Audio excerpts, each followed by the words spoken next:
All right, everybody. Good evening. Welcome back for another episode of the Below the O-Line podcast. I'm your host, Joe Laney Pavlon. Alongside me, I have Justin in the house. Danny's back. And later on, just shortly, we will bring Herbert Solomon, my good friend Herbert, who has been on the show before. He is back and will provide some great footage of the race that he went to yesterday in the NASCAR Cup Series event. So he went to Indy yesterday and stood by the backstretch chicane in the Grand Prix portion of the track. And one day later, here we are. We'll discuss everything that happened in the Cup Series race. It was a wild race weekend at the Brickyard.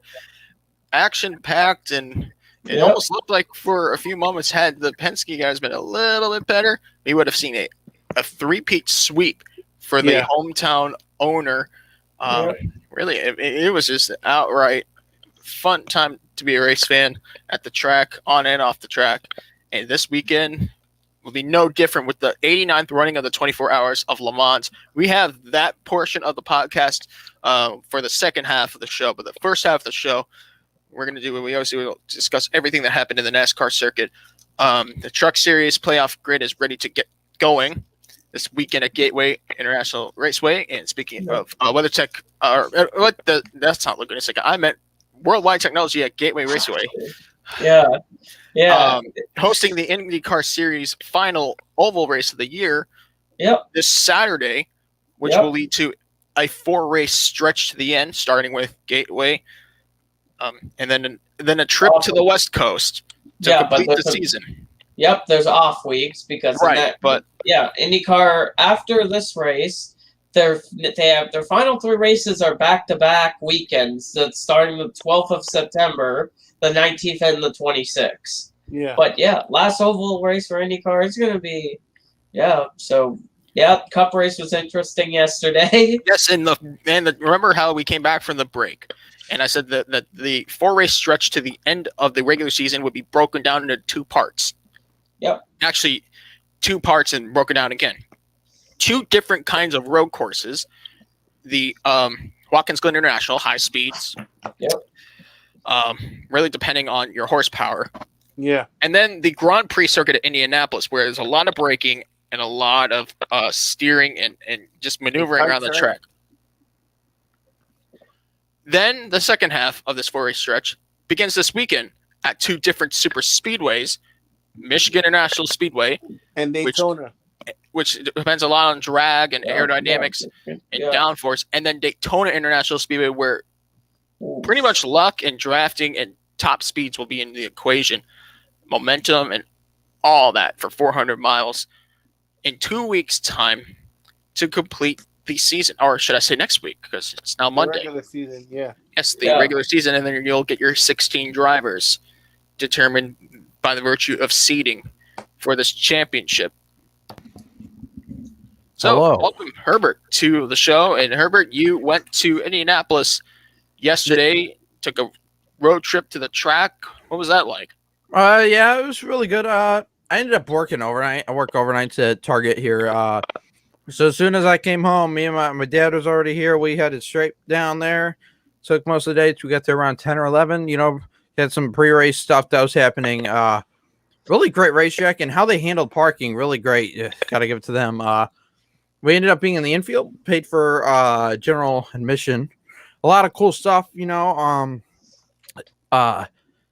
something you wouldn't normally have at a regular oval track, I would say. Perhaps you got more access to, you can see the haulers once you walked in. You can see all the merchandise haulers all lined up. They're all close together. You can look into the fence, see the pit area. You can see, I got to see some of the drivers too. That was really cool. I even have some photos here that if you want to go, but to continue on with the race, it was really well done. Of course, I sat near turn 5, 6 going down the straightaway and 7 because I knew that was the most action-packed turns of the track. Watching the Xfinity and the IndyCar race, them take flight over those turtles. A really, really cool spot that I was able to get. And just really happy that I was able to go and watch the race. So it must have been a great experience, Herbert. I know you have some pictures that you want to share with us, yeah, I do. A lot of cool ones. Yeah. All right, I'll give you the stage. Stage yours. Okay, so we're gonna start off with this. We have some photos from the race. Everyone in here knows who he is. Maybe you guys do too, watching the stream. This is Eric Eastep, man. I saw him, man. He's really tall. I'm 5'11". I stand next to him. I was looking for him, and I spotted him off by his hat and his shirt and his height. So I got to see Eric, really amazing dude. Thanked me for watching the show and all that. And then I'll keep moving on. We'll get to these just in a minute. And I saw Ryan Newman over in the pit area. Really great guy. 2013 winner of the Brickyard 400. Yeah. Hometown favorite. He's from South Bend. Yeah, really cool. He's really talkable. You talked to him. He said, "What's up?" He didn't really sign anything because they don't want to get close to the fence. Everyone running over there. Then I'll get to that one in just a second. Another Ryan Newman one. Then right here, you may not be able to tell. Right there is Jeff Gordon. Okay, that was really neat to be able to see him. He's a really short guy. Really short. Oh, my God. So Jeff Gordon right there. Hey, he's really short. So able to see him. And then this one's my favorite. I think I told them. You guys are like this. We got Dale Jr. Oh, yeah. We got Dale Jr. standing right there. He was in the S's, right in the beginning of the S's. And someone told me he's working on TV. Yeah, that part of the track. Yeah, it was because they were doing a radio style, Yep. And then so he was in this turn, and he was like, shh, and then he was like, good, and then he gave me a thumbs up for it for just a second. Really nice of him to do it. Wish I could have. Apparently he was signing stuff like 20 minutes prior to 5 minutes prior to me coming over there.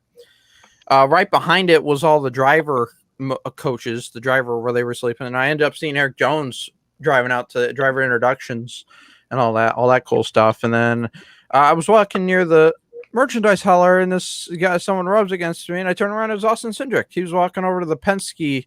There was some nice Penske hauler thing over there for their home. Yeah, they're pretty much their wheels, home on wheels. It's their hometown, yeah. And then exactly.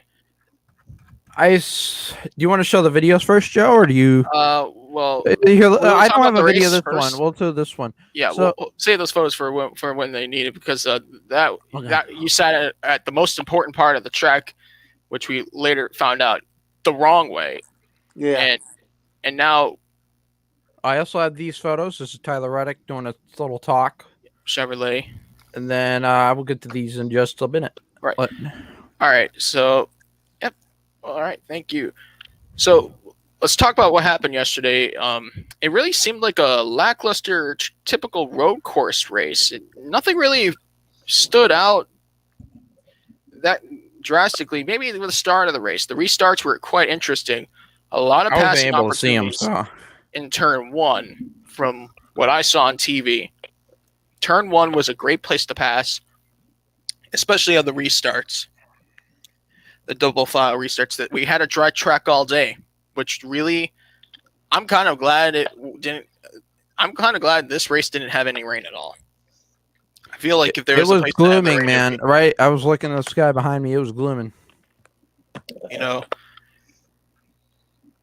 Part of me does wish that, hey, maybe at least if we could have seen the Xfinity guys race in rain at the track, it would have been cool. But, I'm glad that it was a dry track, especially with how the racing turned out. We just didn't need to have the rain this time. Maybe Watkins Glen or Circuit of the Americas, Road America, we've seen that before. But we had a nice dry track. Everybody ran slick tires from start to finish. Yeah. But we're going to go through the results first and just discuss everything, because we have 3 races left in this regular season, or are heading into this race now, 2 races left coming out of it. And this race was kind of a bittersweet one if you're a Hamlin fan. It's definitely a blow if you're a Larson fan. Yeah. But, not as bad as it could have been if you were cheering on Chase Briscoe. It was just a heartbreaker.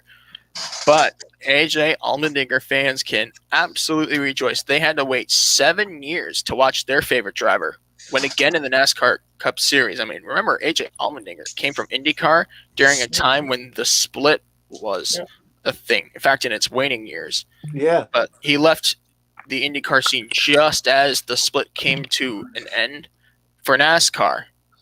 And in an influx of sports car races throughout his entire racing career altogether that continued to this day.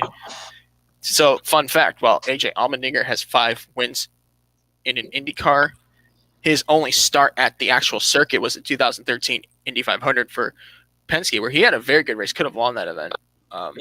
But, this track is important to AJ, and a lot of drivers from where he came from in the IndyCar scene, because either you were part of the Indy Racing League, which, lucky for them, they had the Indianapolis 500, but the elite team stayed with CART, which turned into Champ Car World Series. That really featured a lot of the street circuits, some ovals that dwindled throughout the years, and road courses. AJ chose that route. He picked up 5 wins in 2006 and finished 3rd in the standings before leaving single-seater racing altogether for NASCAR. A move that is still questionable by AJ himself to this day, because his transition to the NASCAR Cup Series was as bad as it could have been. And it took a long time for him to get used to those stock cars. But once he did, about a good 5 years down the road, it clicked. And AJ is a 2-time winner in the NASCAR Cup Series some 14-plus years later. Yep. If anybody said that AJ Allmendinger is going to win a Cup Series race, or even in the lower series, you'd be laughed at. But, I mean, a lot of people laughed at him for leaving single-seater racing. But I think he's a serious driver. He's a passionate driver. AJ worked his heart out. And he's driving for a team that cares about the sport so much in Kauling Racing. We have to talk about Kauling Racing because AJ is partially responsible for helping that team become top-notch in the NASCAR scene. It seemed to me personally that Kauling, man, when they first entered the Cup, I think they've done 7 races, and so far 5 of them they've been in the top 10 or so. I'm not fully sure on that, but I know they've been in the running, for either be in the top 5 contention or maybe even the win, because they're already shown before they even enter full time that they are they can run with those guys, that have been in there for a while, those teams that have been in there. Yeah. Well, what we can take apart with this team is they receive factory support from Chevrolet. Yep. That's a huge deal on its own. So they are, receiving very good equipment. They put good equipment together. If you see that, they've not been in Xfinity for that long. I think it's their 6th year in the Xfinity Series. They started 2016. They had Blake Cook. Remember, Blake Cook was the first driver of the team. South Florida's own. They had Blake Cook for the first 2 years. Ryan Truex came in 2018. Then Justin Haley went full-time 2019 in the 11.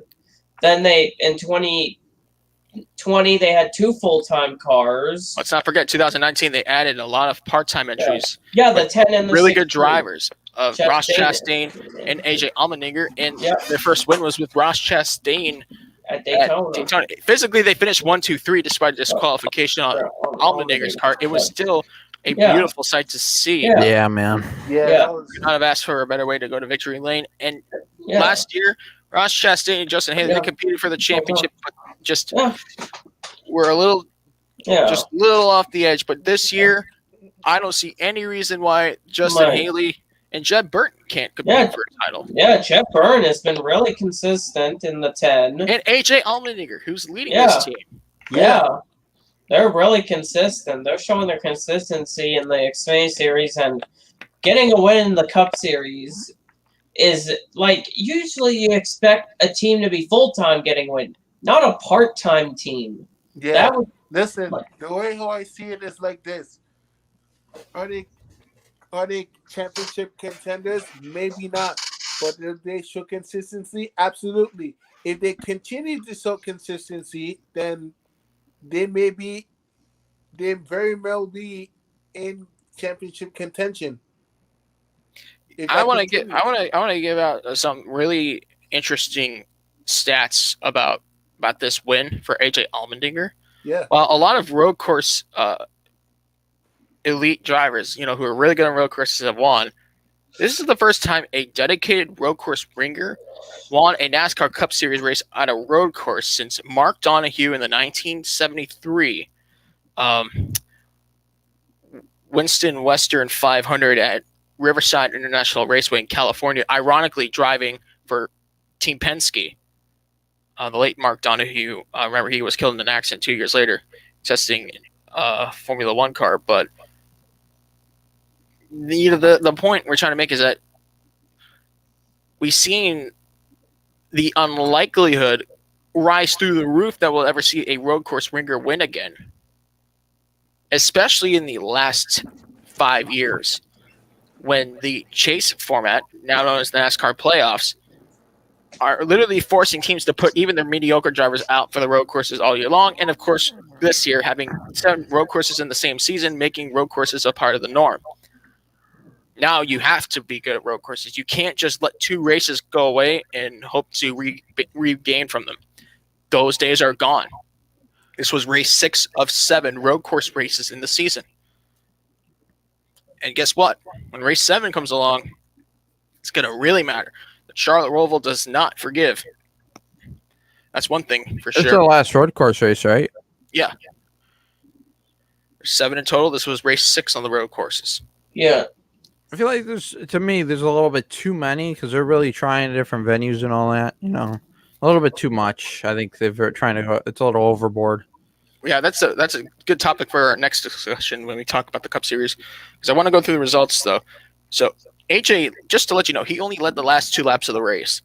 Started 8th. It's his second career win. Remember, his first career win was with JTG Doherty Racing. It's still their only win to this day. Yeah. At Watkins Glen in 2014, and again, first ever win for Kauling Racing in NASCAR's Cup Series. Second place went to Penske's own Ryan Blaney, who started 16th. He probably had the cleanest car out there on track at the end of the race. Kyle Larson finished third. He led 28 laps, started 4th. Really got screwed by those last set of caution flags.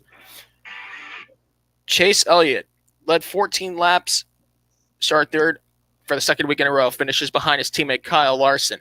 And 5th place, Matt DiBenedetto really fought hard. You could see by the way his car looked at the end of the race that he took no prisoners. Led 1 lap, started 15th. A top 5 finish for Matt DiBenedetto. Kurt Busch started 20th, finished 6th. How about Eric Jones? Eric Jones needed a fulfilling run. It certainly happened yesterday when he started back in 28th and took his Richard Petty Motorsports owned Chevrolet number 43 to P7 at the end of the race. 8th place went to Justin Haley, who started 29th. Yeah, an Aspire Motorsports car. That's good. And how about Austin Cindric? Finished 9th. Career best finish for the defending NASCAR Xfinity Series champion. Talk a lot more about him in our Xfinity Series discussion. And Ryan Newman, who was pretty much one of the first few cars to get lapped in the race, found his way back on the lead lap and rounded out the top 10. He started 32nd. How about that for the 2013 winner of the Brickyard 400? Now, let's continue to look at some of the results behind the top 10. How about 18th place, Josh Bilicki, career best finish. Yeah, good run for Rick Ware. Absolutely. Started 36, stayed out of trouble, kept it on the lead lap. And also, Josh Bilicki, people don't know, he is a road course racer. He's done good. He's led laps at Road America last year in a BJ McLeod Motorsports car. That's that's saying something too, man. BJ McLeod, underfunded teams, like a Rick Ware car, pretty much. Yeah, being 18th, I know for most big teams it's not good, but for a small team with less backing, it is a good result for them. Yeah. And then it gets a little struggling for these guys. Tyler Reddick, he only led 6 laps, but he did win stage 1 and stage 2. Started 11th. His strategy was pretty good towards the end, but then was collected in some trouble and had to finish 21st. Denny Hamlin, Hamlin, this is bittersweet because it's not all that bad. At least the pressure of having the 16 winner thing and not being in the regular season champion is off the table. He's led 27 laps, had a great race. Started 14th, but 23rd. We'll discuss the Hamlin situation that involved Chase Briscoe a little bit later. Brad Keselowski led 2 laps, started 31st, finished 24th. He won the Brickyard 400, first Penske driver to do it in 2018. Chase Briscoe, the hometown favorite, he led 12 laps, started 2nd, retired after being parked due to an incident in the closing laps with Denny Hamlin. He was credited with a 26th place finish. Let's continue on. 30th place, Michael McDowell, another former IndyCar driver. He led 1 lap, started 12th, but retired, he was involved in the penultimate caution, was credited with a 30th place finish. Yeah. Austin Dillon needed a good run. It was just a good day gone bad for Richard Childress Racing. Yep. He led a lap, started 23rd, but was collected in that accident. 31st place for him. William Byron picked up his 7th career pole in qualifying. Second on a road course this year. His only 2 poles this year were on road courses. And to add to that, he led 1 lap. Didn't have the best car, but stayed in the hunt until that crash that everybody's talking about took him out of the race. Yeah, that's 33rd place for him. And how about this? A good story. 39th place, Andy Lally, the 2011 NASCAR Cup Series Rookie of the Year, a GT3 sensational driver in sports car endurance racing. He started 35th. His first start since 2011 Fall Texas 500. Speaking of controversy, a big controversy race weekend that time. Started 35th, finished 39th. He retired out of the race with an issue, but nice to see Andy Lally back in the hunt. He did replace Kyle Tilley, which ironically is another endurance sports car driver. Yes, he lost the race in the 24 hours of Le Mans this weekend for the team, but we'll he had see. A shoulder injury. Yeah, that's what back.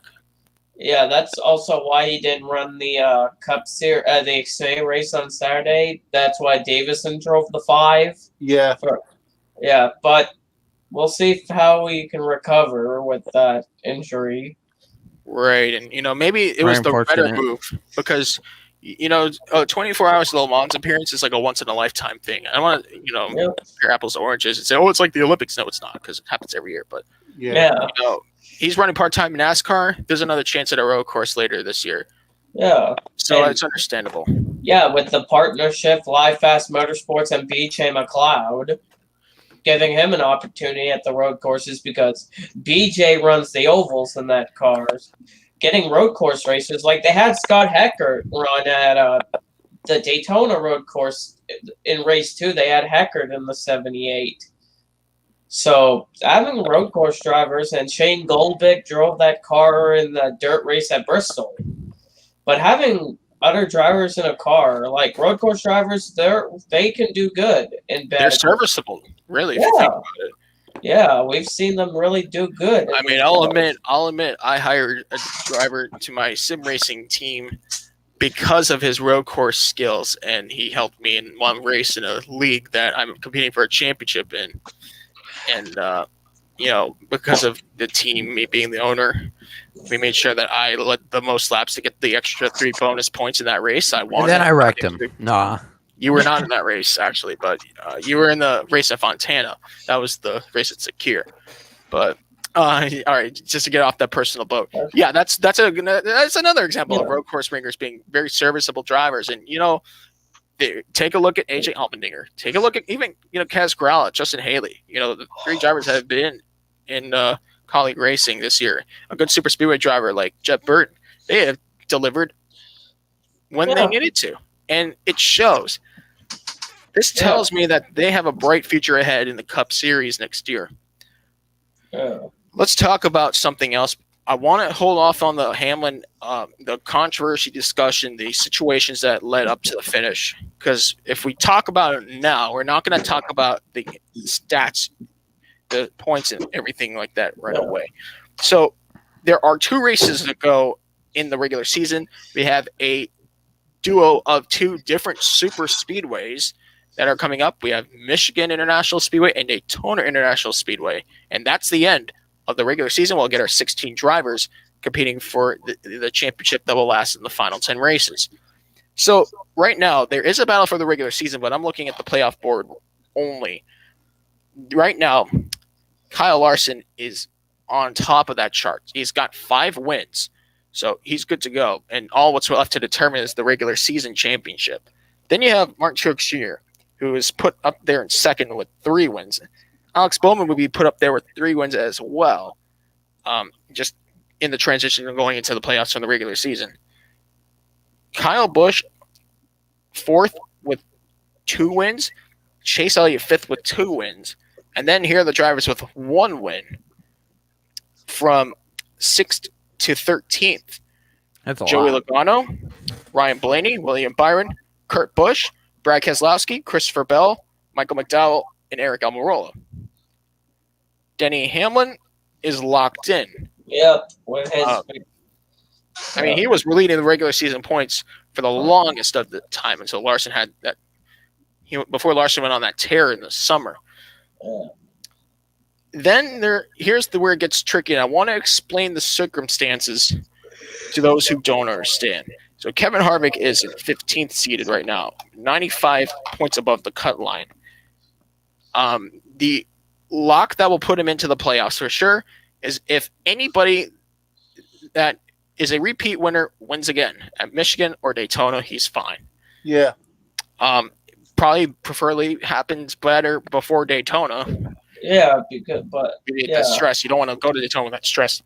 Yeah. And then 16th place, Tyler Reddick, plus 28. Yeah. Now, who's behind him? That's Austin Dillon, his own teammate, minus 1. Yeah. And then after Austin Dillon, it's literally a must-win situation. Guys, Matt Benedetto minus 145, Chris Buescher minus 146, and Ross Chastain minus 176. Yeah. With 2 races to go. Now, here's the good part about AJ winning this race. That fact that we didn't have a new winner, it saved Hamlin's season. And you know what?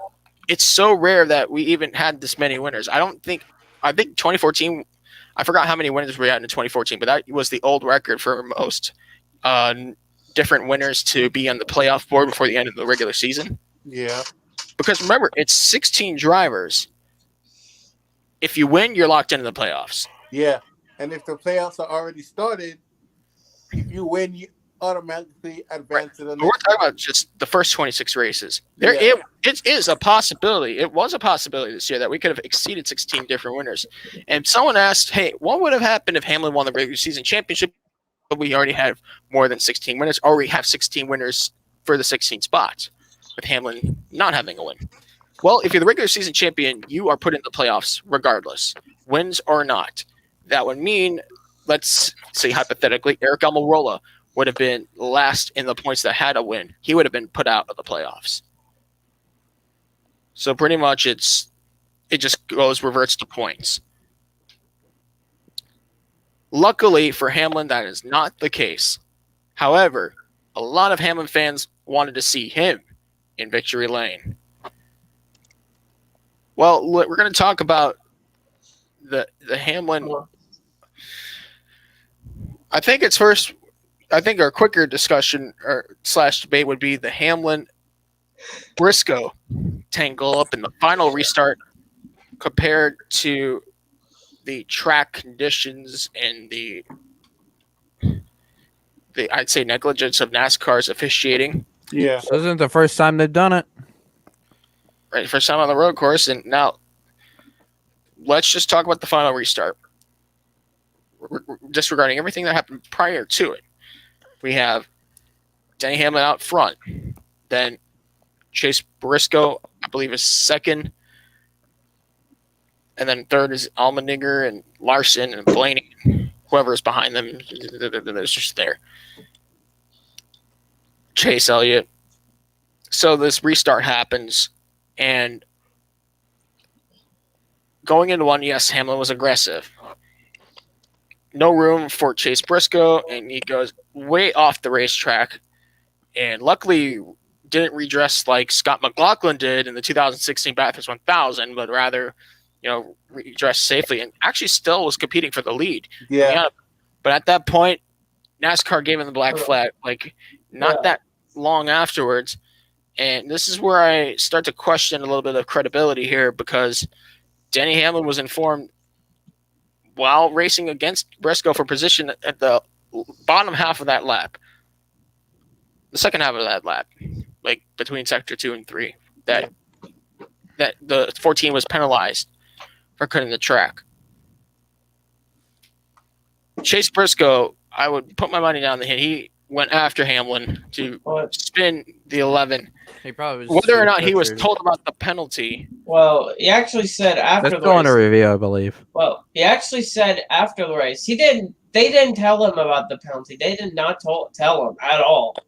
And even if they did, I don't think he would have cared. Yeah. But Hamlin did force him off the track, which I've seen penalties where you force another driver, you get a penalty. Yeah, you commonly see that in F1, but that's another story. But I've seen that in IndyCar. This is stock car. No, IndyCar it happens. NASCAR Penny Series it happens. This is the NASCAR Cup Series we're talking about. Yeah, we have to erase those comparisons. But they had that in the older rules, but they sometimes we've seen missed calls or inconsistent calls. But that is inconsistent because Hamlin did. Here's the thing: Hamlin did an unfavorable move. Yeah. However, there is no rule in the NASCAR book that says what Hamlin did was wrong. But here's where the problem is. But it doesn't matter how you get the black flag. You are black flagged by NASCAR. I don't know. I mean, I would like to have assumed and believed that Chase Briscoe, because I don't have the radio communication, but I hope that Chase was being honest. I don't think he wasn't. That he probably could care less in the heat of the moment by turning Denny Hamlin and then overshooting the next corner. Briscoe did his job, I guess, in making sure Hamlin didn't win the race, which allowed AJ Allmendinger to win it. But there's also a thing that it is a rule in NASCAR. It is still a rule. Like remember at Mid-Ohio. Remember when Cindric went off the track? Yeah. Cindric's team was talking about penalizing the person that pushed him off the track. But NASCAR said, no, we're not going to penalize him.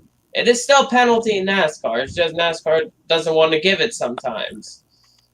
They're kind of inconsistent with that rule. This is stock car racing on a road course here. Yeah, you cannot expect F1 rules over a NASCAR race. No, and that's where the fine line is. But Hamlin didn't need to do that. Hamlin would have. You're racing for the win. And he was racing for something bigger. That he knew that Briscoe wins this race.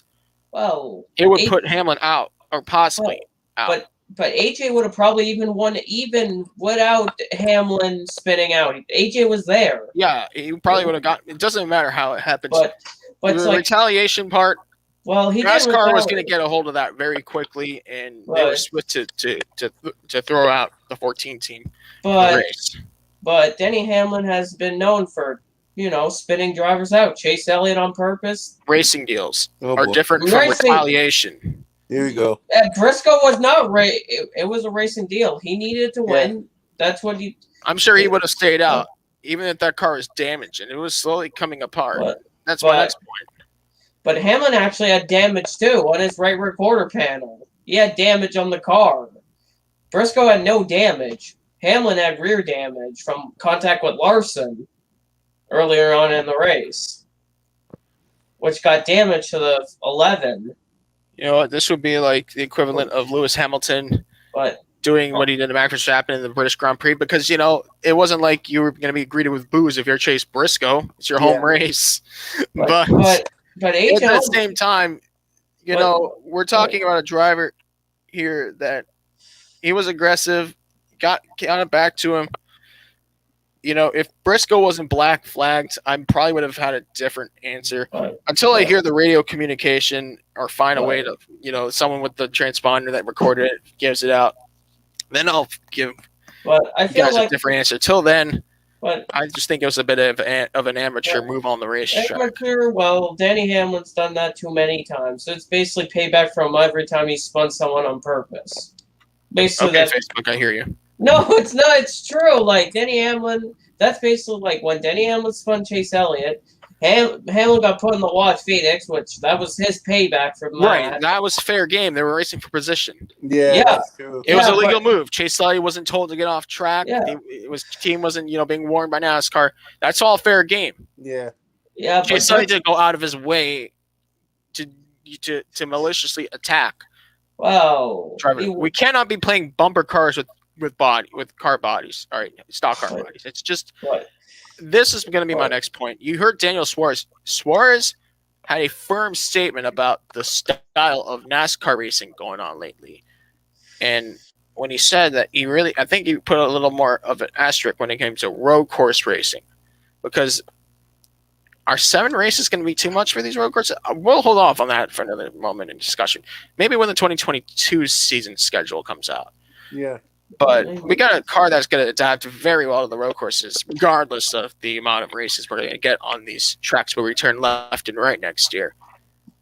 Let's get back to the second problem. This race had a big problem, and I'm gonna put it together for a few moments because the weak curve. I watched Brock Byron, which Brock, if you're listening, big shout out to you. Also known as NASCAR Man History on YouTube. He's a major American racing enthusiast that has been on the YouTube site for probably 15 years or so. He's been a NASCAR fan from the early 90s onward. Who are we talking about? Brock Byron. He posts live streams of a video. Yeah, BSGN. Yeah. Yes. But listen, Brock Byron put out a video, like he always does. He has a live stream of post-race coverage from his end after every NASCAR race. And Brock, I've never seen him this angry before. Oh boy. Talking about how poorly NASCAR has been put together lately and the style of racing that's been going on. And that this is a path where if something doesn't change, more drivers could get hurt. If the style of this racing and the lack of respect from one another on the track isn't going to be tackled on, an unfortunate situation can happen again. Don't look too far back. There's a lot of reasons that have led up to this. You know, certain calls, different rule changes through the years, playoff formats changing in and out when you're in or you're out altogether. Final four races, double foul restarts, green-white checker finishes. You throw in a lot of these same curveballs here. Too many cautions or lack thereof a caution when they were supposed to be called. Here's the problem. And I don't want to say that NASCAR was negligent. They weren't. The track, maybe NASCAR expected too much perfection from Indianapolis' road course. But it's not. There's been many issues. First of all, the curbs. That's been a problem this weekend. Cars kept launching up. And then Eric Almirola had his splitter ripped off because of it. Yeah. And also, do you want to know what and remember, his splitter was stuck underneath it. You couldn't see part. It looked about this from my perspective. It was about this small. And they pull out this big of a. Yeah, and remember there was an orange turtle. Outside the track that they removed. In the Xfinity race, a few cars crashed on the first lap because of it.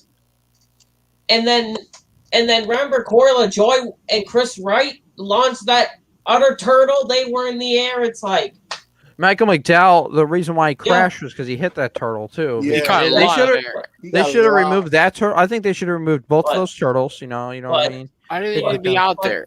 Why did they be out there in the first place? When give drivers from exceeding their limits. When you can put cones out on the backstretch like you do at Watkins Glen. But they actually remove those cones now. Or whatever markings they use. But does not put drivers at risk if they blow through the corner. But this is why a problem is Indy compared to other road courses. They don't have the strongest curbs. Sonoma has strong curbs to withstand that.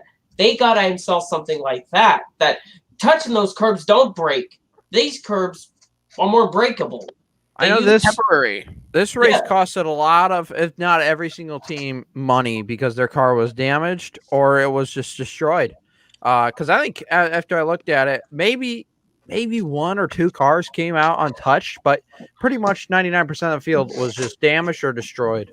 Say goodbye to your Charlotte cars after yesterday's race. And you know what? The Gen 7 car, they're already working on them. Like they should be having to make a new car because of it. Well, I just feel like maybe Indy can reevaluate those curves, make sure they get lower them, like Charlotte. The Charlotte turtles, get something like the Charlotte Roval uses. Why do we need turtles at all? When we have markings. No, markings wouldn't work because drivers. But NASCAR's too inconsistent, don't you know? Get Sonoma curves. But Sonoma's curbs, you don't have. Sonoma is a traditional road course. Well, the Grand Prix circuit of Indianapolis has only been together for 20-something years. Yeah, but you just examine their curbs and put them. It's not too hard to examine curbs. You know, like they have time to do it. I think NASCAR is too inconsistent. Where if they had, just like markings that the drivers will just abuse it, and they know NASCAR will do nothing about it. And then NASCAR may do it or may not. The series that has never had to face the reality of enforcing track limit rules would have to come into play. I have the Mcdowell Crash on video if you want to show that. Yes, it's the first one, right? I'm not sure. I think it's the second one or the third one. Third one. Remember, that's also without. Here's the footage of Mcdowell's crash.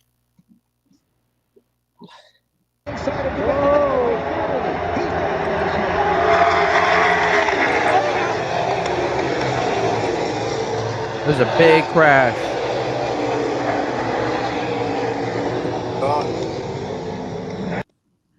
Yeah. You want to go back to that? I just want to understand here that this was after they took out that huge curve on the track. Right here, there was the outer turn, and then there was one that was the inside that was horizontal to that. Right, one where a car could catch even more air. That worried me. And NASCAR didn't, or didn't request track. At this point, you can tell Mcdowell was in the air. That's all. Oh yeah, you guys clearly reacted because he was airborne before you even had a chance to swing the camera back. Yeah. Is this what NASCAR's come down to? I mean, the two the double. Of course, the most controversial one, the double line rule. When last year they penalized Johnny Sauter, but I don't think they got Logano. 2 years ago, you think about a Truck Series race that Johnny Sauter. I think it was Logano or Newman or someone. Even that was a safe line that Sunday. Safe block still things like that. Too inconsistent NASCAR is, and then just thankfully we're not having to deal with Talladega. We still got a month and a half. Hey, that second video is, if you want to play it, you can. That second video is when Brad Keselowski, the lap before this wreck happened, and they left the green. All right, this was the final restart, I assume, was it? Yes. I knew after that last caution, NASCAR was going to do whatever they needed to get the race done. And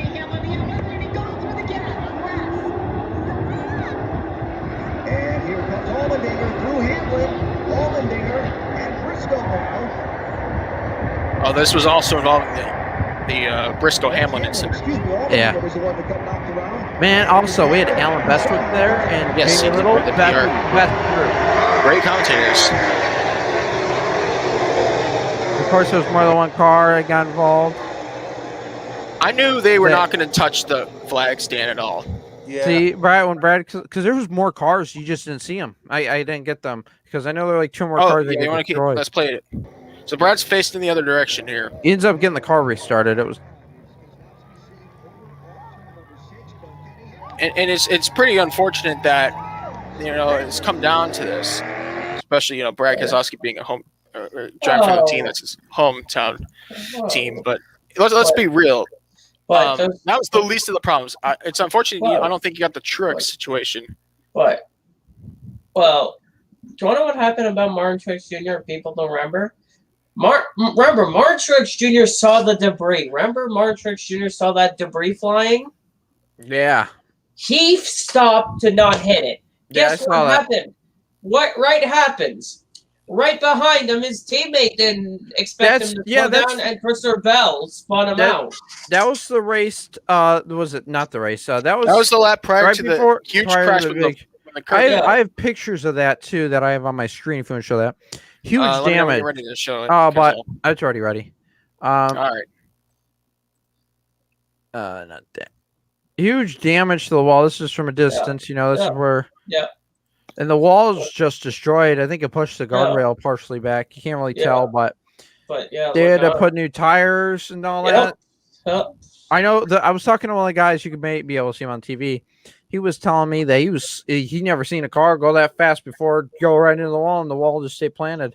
Yeah, that's McDowell. But it was just destroyed here. They were just doing the best they could. Making best out of it. Yeah. Let's go back. or let's kind of backtrack to this where we were before this crash happened that sent Logano head on into the barriers. I can, you know what? Mark Truex Jr. spun right off that curb. Yeah. And debris came out. If you saw Matt DiBenedetto's car in the back, there was debris that was scattered on the racetrack. A lot of them. Truex had some significant contact with the barrier, though he was able to get out of there. There is a lot of debris, and they should have pulled the caution then, man. I know. That's my point. NASCAR at that point, for that situation, that's on NASCAR. As much you can't blame it on the track there. You know, NASCAR had a chance to prevent any further harm. And what do you know? 10 laps later, we get a 10-plus car pile up at that same part of the track. And it wasn't. It was all like kind of too. identical. It was all kind because you saw Byron sliding out, then you saw Kyle Busch right behind him, and then you saw Logano just smack the wall so hard. You never want to see those kind of hard hits. I think Daniel Suarez, William Byron, obviously Kyle Busch, Joey Logano, Ryan Preece was in the Ryan Preece. Yeah, but also, like most of the field, like 15% of the field was wrecked in just that one incident. Because of NASCAR's not wanting to pull out the yellow. But there's also another issue about that wreck. Do you see what the drivers were sliding on? The grass. Yeah, they would. I saw that about 3 or 4 times. The first NASCAR lap, had too much grass on the track. The first lap. Sorry about that. The first lap, I think Larson was just sliding through the grass trying to get his car under control. Yeah, but a thing that I know they want grass, but I think there's a thing. Remember what they have at Charlotte? They have AstroTurf. So that doesn't rip the splitters off. They slide on the grass, no damage. Well, in the S's, there's a sand pit. I was walked over there. There's a sand pit, or they can do sand. You know, how the Glen used. It's unfavorable because once you're in the sand pit, then life turns into hell for you. You can't get out by yourself. But the turf, it will I think, stop is the best cars option. from hitting the wall head on. It will slow cars down. But that doesn't. The grass just. Here's the problem. I would love to see AstroTurf maybe give some options, but you can't put that whole track under AstroTurf. It's a lot of money. And a lot of money. Well, Charlotte did it somehow. Charlotte's a smaller track. It has. But if Daytona were to do it, it costs a lot of money. Oh yeah, but they do too much money. And you could add lights. You need an equal sign with the cross. Penske has to. Penske has to pay for it, not NASCAR. It's a good concept. The safer barrier. Hey, the safer barriers were introduced first at Indianapolis Motor Speedway. Yeah, but also they have a sand pit. You know, I know it's hell for the drivers, but at least their cars aren't destroyed. You know, costing them money, and then. But also, and then you won't get 30-minute. I think it was like a 30-minute red flag, and then we had another 20-minute red flag because of the Austin Dillon McDowell wreck. Because NASCAR refused to call the caution early. Oh, this is another point too. I know I've heard some other people talk about it. Eric Eastep talked about it. There's some other discussions that NASCAR had an opportunity to finish the race or just call the race complete. Because of these red flags and them refusing to. It cost with a handful of laps to go. We're going to put the red flags out, and now we're getting to the point where the TV, you have 3.5 hours of race distance because we can't make it to the white flag under green. You know, I used to love overtime finishes, as a kid because it's nice and entertaining. But now I see the reality of the sport from a whole another level since I started covering it. Not instead of just being a fan. And I learned that, having the empathy I have for these teams and for these drivers, that overtime finishes are problematic for a lot of reasons for these teams. They're coming home with wrecked equipment. Chances are when they get these overtime finishes, you not only have a ruined race, a nice top 10 is out the window because, it was 2 to go, not 1 to go when the yellow came out. And someone like Quinn Half brings out the yellow and now start all over again. And you get ran over and you're in the barriers in turn 1 and that's your race. And there goes your car. And your driver could be. Quinn Half was racing in the middle of that. Hey, right? Okay, he wasn't racing. He was. The point I'm trying to make following. is But then let's go back to NASCAR and how NASCAR wants to handle these races. They would rather see a race with crashing to the checkered flag than a yellow flag with 3 to go ending the race. With the I right do have full to admit, leaders. though, it was nice having some wrecks because most of the races I've been to, there's never been a caution. So it was kind of nice for me, at least. But there's also another thing that's a problem with Indy. Remember during practice, what happened during practice most of the practice, Joseph? Lockups. The tires kept shredding every time you hit the brakes, basically. I think that's more of the brake bias kind of stuff. Brake bias controls how much brake they do when they push. But still, Firestones, that's what IndyCar uses, they didn't have many tire issues. Goodyear's has more. IndyCars have turned more laps. I think you're trying to say Goodyear needs to do some revision on their tires. Is that what or the brakes need to be redone. It's like the Goodyear tires, every road course, they just struggle for grip. They do. Can I remind you guys, this is the NASCAR Cup Series. Get General from ARCA. They are better tires. How are we going to get a low brand at least tire? Have Goodyear. At least have Goodyear try to do some track testing and try to develop maybe a better tire that can maybe not run these slicks. Face is all like pushed into the pie of corporate America. Maybe not run these slicks. Run these slicks completely at. Justin, maybe go get ahead. the slicks to the. Trying to finish a point. Listen to Justin real quick. It's just the Goodyears are not durable at all. Like any track they go to, they don't last. They blow out. You tap the wall. Is NASCAR too comfortable with Goodyear? Probably. Remember when they had Goodyear versus Hoosier in the 90s? Remember that? Yeah, I was watching a video on that. Tire selection is that was back then. That would be nice. Like that would be cool. A thing that like add to the competition. You know, like it did back then. But here's the problem: when Goodyear has been the sole tire carrier, and now they're the official tire of NASCAR. Now NASCAR has used Goodyear. Goodyear's a sponsor. Yeah, they pay money for that.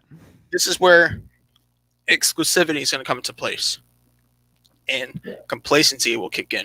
And now here we are. I mean, it's like there's so many other tire brands: Firestone, Hoosier.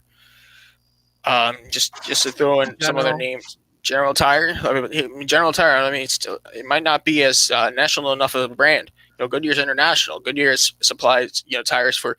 They supplied tires for F1 in the past. They supplied tires for Le Mans, for some teams and prototypes. They're very invested.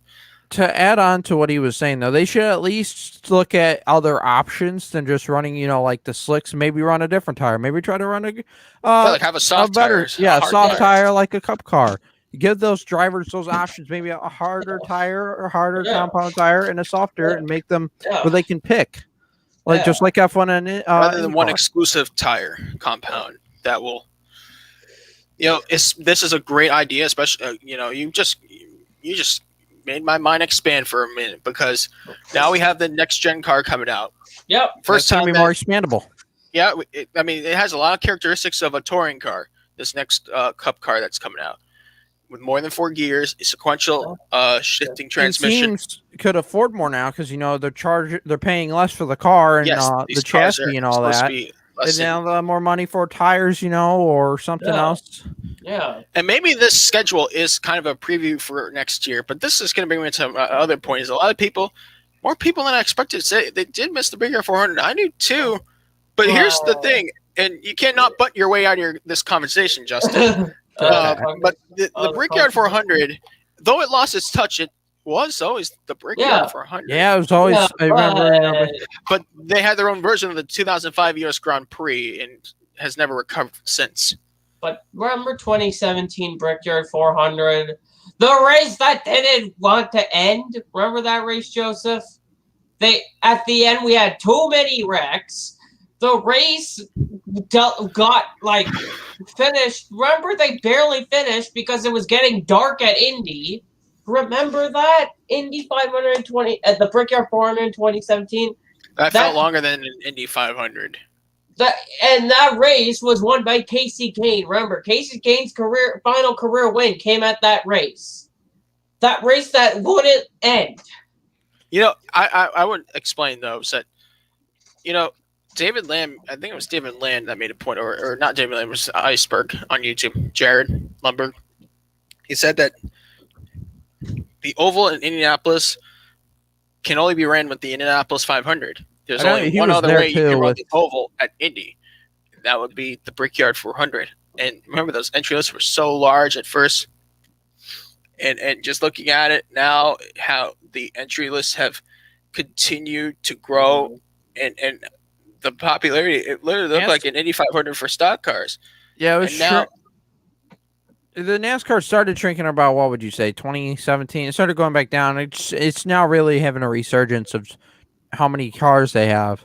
And they should look at that, I guess. Yeah, in NASCAR right now, some races that are big have 40 cars. The 500 always gets more than 40. Yeah, now let's have to qualify. But do you want to know what happens at Michigan? Guess how many cars are entered this week? 37. Yeah, it's all the Crown Jewel team. And then there'll most likely be 40 at Daytona. Next year we got some teams joining, some teams leaving. We got Kauling, I think they bought 2 charters, right? Yep. And then GMS got has the Marks. Added 2 cars. Yes. GMS Racing and GMS, yeah. Team Trackhouse, as we mentioned, Trackhouse Racing. Adding a car. Yeah, we're going to talk about silly season in a moment because we have a lot more racing to cover. We're almost an hour through this podcast. This race was so vibrant. I really wish it was just a normal one. It wasn't. I wanted it to be normal. Well, the Xfinity race was kind of normal, except lap 1 was not normal for Xfinity. They're all flying in the air, every single one of them. Kevin Harvick, Brendan Jones, and Harrison Burton. All right, let's move right into their next discussion now. Xfinity Series. Yep. But yeah, I mean, let's make this one quick because Austin Cindric, he put a great race together. I got to see him. He walked past me. That was pretty cool. Yeah, but 29 laps. He started in second. It was his 13th career win. He didn't win a stage, but it looked like the Kauling guys, they wanted to snatch that from him. Understandably so. You still have 5 races to go. I know Dinger was disappointed in himself, man. AJ, he tried everything to catch Cindric. It just could not capitalize. He did win stage 2, led 8 laps. It picked up his 3rd career pole in the process. Winning today really felt that he had a redemption story. Huge deal for that team. Justin Haley led 18 laps. He won stage 1, started 3rd. Chase Elliott's first starts since the 2019 Daytona 300 was in for the injured Michael Annett. Started 25th, finished 4th, and his teammate Noah Gragson running out the top 5, 5th place finish. Noah started 7th. Austin Dillon 6th. Mike Snyder 7th. Riley Herbst led 3 laps, started 6th. He finished 8th. Harrison Burton 9th, and Andy Lally rounded out the top 10. A good run for Lally in the BJ McLeod machine. Do you know what's a stat that just was found out today? This is the first top 10 of the season for a BJ car that was prepared in the BJM shop. Because Harvick, the 99 car that Harvick drove in Briscoe was prepared by Stuart Haas Racing. But this 78 car was prepared out of this shop. One of their last top 10s was Jeff Green at Talladega in 2017. BJ McLeod got their 78, their regular 78 entry. David Starr, Daytona 2017. Yeah. Andy Lally ended up getting a top 10. Great, man. That was just great to see. Yeah, good run He's for a Andy serviceable driver. That's an understatement. Yeah. You can certainly drive a really good car. 18th place went to James Davison. He started 34th. His first start since Road America 2018. Davison was in for the sideline Kyle Tilley. Davison was he drive IndyCar? And he ran. I remember he ran a few Xfinity races at road courses for Joe Gibbs' car. He's got a lot of sports car talent in the background. His family, he's got a big racing family at home in Australia. Yep. Nice to see Davison being home in the top 20. Ty Gibbs led 4 laps, started 5th. The cautions did not line up in his favor. He finished 19th. In 26th place, retired out of the race was Sage Karam, IndyCar driver from Pennsylvania, home of the Andretti's. Sage Karam started 18th and was credited 26th in the race. So we got the Michigan 250 coming out, which is round 22-33. We still have few more races left till we even talk about the playoffs just yet. I think this is probably the most stable standings of all three of the series, which is not an uncommon sight. See, that's why we're going through this Xfinity discussion very fast. Austin Cindric is the points leader. He's got 896 points. AJ Allmendinger sits steadily in second with 814. Daniel Hemrick in third, 737 points. But Justin Allgaier is fourth. He's actually closed up the gap to Daniel Hemrick, his former teammate that raced with him last year. Harrison Burton, fifth, 682 points. Sixth place, Justin Haley, 663 points. Jeb Burton, 651 points. In seventh, Noah Gragson in eighth, 629 points. Brandon Jones with 524 points. And Jeremy Clements with 519 points. Rounds out the top 10. Next race, we had the Michigan 250 up this weekend. First race in Michigan since 2019. That will pose a challenge for a lot of these teams. All right, let's continue on. Let's go to IndyCar. Let's talk about the IndyCar Grand Prix of Indianapolis. Yep. Let me pull that up. Yep, that race was on Saturday right after Cup practice, right before the Xfinity race. Yeah, Will Power for Team Penske. Yep, he had a good car. Really did good. He dominated. Absolutely. A beautiful drive. And he's the winningest driver for a reason at the Grand Prix circuit of Indianapolis. And, his 40th career win could not have come at a more appropriate place to do it than here. Led 56 laps. Picked up the most laps, led points, the bonus points from leading most laps. He also picked up the fastest lap. Started in second, his 40th career win, and his 84th career podium. Brilliant job for Will Power from Toowoomba, Australia. Second place, Romain Grosjean, just like earlier this year at the first Grand Prix of the Brickyard. We saw Grosjean pick up his career best finish. Second happened again, his second career podium. Yep. And third place, Colton Herta, led 2 laps, started fifth, his 7th career podium. Yeah, good run after the heartbreak at Nashville. Good redemption, getting a podium. Good redemption for Colton. Yes, and fourth place went to his teammate Alexander Rossi, who started 10th. Fifth place went to Pato Ward, who scored his 4th career pole in qualifying, led the first 16 laps of the race. Jack Harvey finished 6th. Graham Rahal, 7th. Joseph Newgarden led 2 laps, started 20th, and made his way back up into 8th. There's no better track than Gateway, the next race, that can suit him for a chance to redeem in hopes of a championship with only 4 races to spare. After this, Marcus Ericsson, last week's winner, finished 9th, and Takuma Sato, the 2-time winner of the Indianapolis 500, rounded out the top 10. How about Danish driver Christian Lundgaard, who made his debut, led 2 laps, started an impressive 4th in his IndyCar debut. Get used to that name, because it sounds like he's gonna really stay in the States if he keeps up the good work. Yeah, good run for him, driving the 45 for Dale Corn for Ray Hall Letterman Lanigan. Yeah, Ray Hall that was actually a deal from sponsorship that was actually posed by Renault and Alpine, which is his F1 contract as a junior driver. Yep, Academy. He's in the Alpine Academy team. But, yeah, he really ran good for his first time in an IndyCar. He tested at Barber. A few months ago. But his first time at Indy, and he really impressed in practice and qualifying. Yeah, he did a spectacular job. Simon Pagenaud started 12th. He led 7 laps and finished in the 16th place position. 19th place went to the Brickyard 400. One of the greatest Brickyard 400 drivers of all time, Jimmy Johnson. His career best finish for the second time. Jimmy started 22nd, and this was his first lead lap finish as an IndyCar driver. Congrats to him. R.C. Anderson finished 28th out of the race, retired. And that was a debut for Top Gun Racing. Yeah, but it was not his debut. He's already ran in a few. It was the team's debut.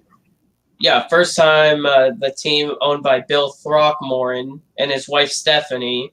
First time they made their debut after DNQing from the 500 in May, but they made their debut, but they were running decent until their mechanical failure.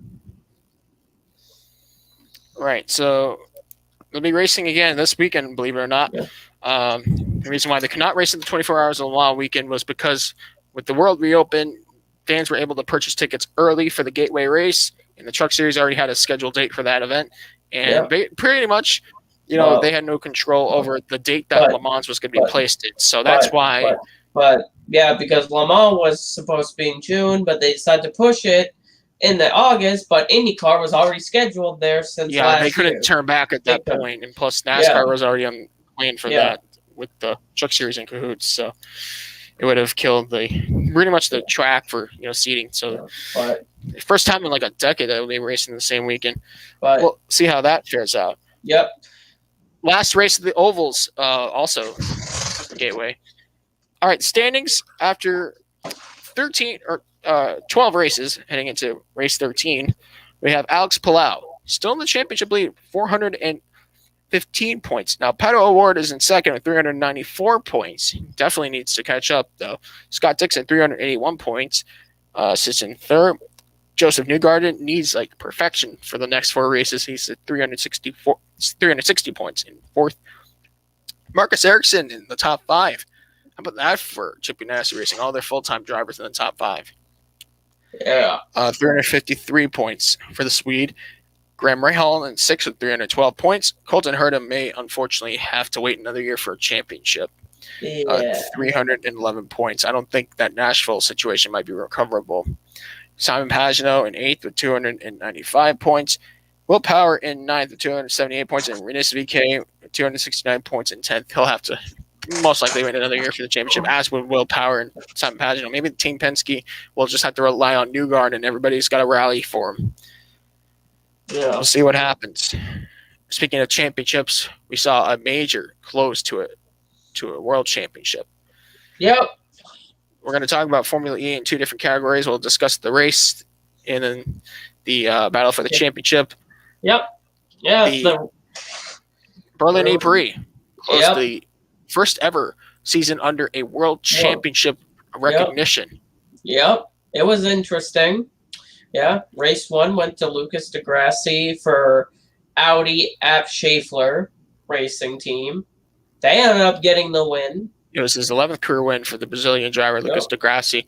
Over Eduardo Mortara.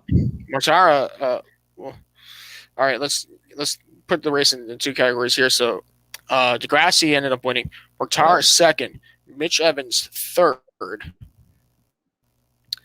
Norman Nato, he had a great weekend to remember. Finished 4th in this race, this ePrix. 5th place went to Jake Dennis. Then 6th place, Jean-Eric Verne.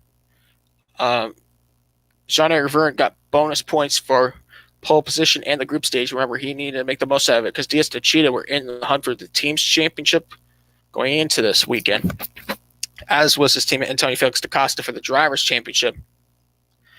He finished 7th. Max Gunther 8th. Rene Rast picked up the fastest lap, an extra point for him, finished 9th in his Audi. And Andre Latour in the Porsche picked up the final point in 10th. So that was race 1. This was race 2. Norman Nato, the French driver for Venturi Mercedes, picked up his first ever ePrix win in his Formula E career. Nato never looked back in this race, driving for Rocket Venturi Racing. Yeah. Oliver Rowland, Nissan Edam. Edam is actually the best team in Formula E history, and it's their first ever winless season. 2nd place for Rowland. Stoffel Van Dorn for Mercedes did everything he needed to do to ensure a championship for the Mercedes EQ Formula E team. Van Dorn picked up points for pole position and the group stage. Andre Latour, 4th in the Porsche. 5th place went to Alexander Sims in the Mahindra. 6th place went to Porsche's Pascal Wehrlein. He'll have to wait another year for a win. 7th place went to Sam Bird. And how about 8th place? Nyck de Vries to put an exclamation mark on a championship season. Nyck de Vries finished 8th, picking up those 4 points. He needed them more than ever. Rene Rast picked up another bonus point for fastest lap. And Tom Blomqvist in the Neo rounded out the points. And do you know how many drivers were in this championship fight, mathematically eligible? 18 of them. Yep. And congratulations to Nyck de Vries on winning the ABB FIA Formula E World Championship for the 2020-2021 season. Nyck de Vries, the Dutch driver who 2 years ago won the FIA Formula 2 Championship in 2019 under a Mercedes F1 contract. He's a works driver for Mercedes, test driver, reserve driver for the F1 program. For the longest time. He's got really good ties with Mercedes. His Formula 2 championship was won with Art Grand Prix 2 years ago. And you know what? What? He's got a bright future ahead. If you really look at it, de Vries is only 26 years old. So if you don't know him before today, you know him now. And he's a great endurance racer too. Let's not forget that. He's one of many drivers going to Le Mans this weekend. And you know what? Nyck de Vries deserved this world championship. We're going to talk about the final standings real quick. Yeah, but after you say his final standings, I'm going to tell you a crazy stat that I just noticed. Yeah. Yeah, so you can talk about the points, and then I'll tell you about the crazy stat that I noticed. All right. So here are the final championship standings. I'll just go through the top 10 in terms of number of points and then go to the rest of the points. Fun fact, all drivers and constructors picked up championship points from start to finish that are shown in the standings. If you were in it this year, you got points in some way, shape, or form. Nyck de Vries, 99 points. And 92 points, Eduardo Mortara in second. Jake Dennis, third with 91 points. Mitch Evans, fourth with 90 points.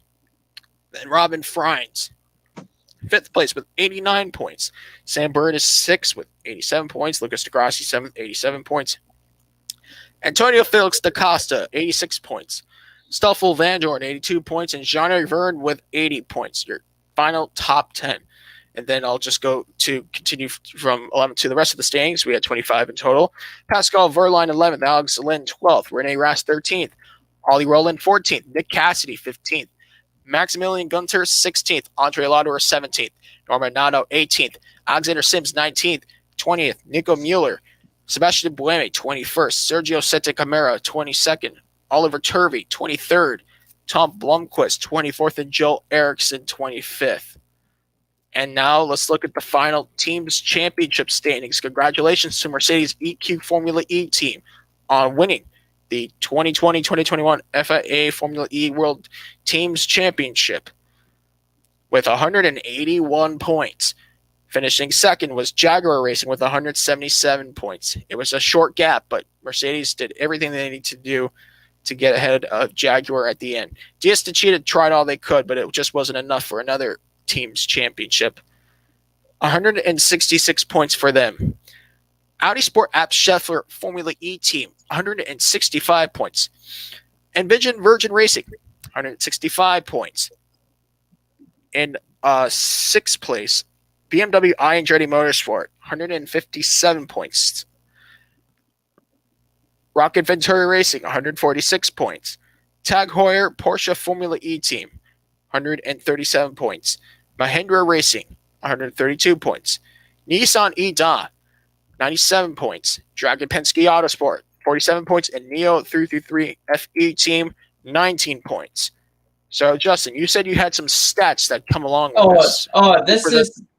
This crazy stat I realized when looking. Sometimes I go on Wikipedia. You look at the driver car numbers from the different seasons. Do you want to know what this crazy stat is still here? Every Formula E champion that's won the title has driven an odd number. Season 1, Nelson Piquet drove car number 99. The second season, Buemi drove the 9. Third season, Grassi drove the 11. The next 2 titles, Verne drove car 25. Da Costa drove 13, and de Vries 17. All the champions so far have been driving odd numbers, which is just an interesting stat. That nobody with an even number has got a championship yet in Formula E. That's a crazy stat. Absolutely. When I was looking through car numbers, I'm like, every champion, I'm like, wait, there's no odd number champions yet. Or even numbered champions. Everybody that's ran an odd number, everybody that won a title drove an odd number. Which is just so crazy finding out that stat. And that streak is still continuing with de Vries driving car 17 getting the championship.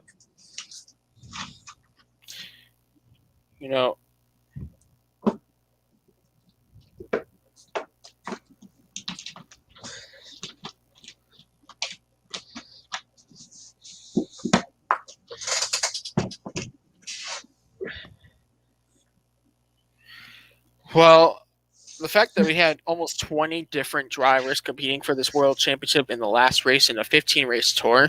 Yep. That makes it clear how competitive Formula E really is.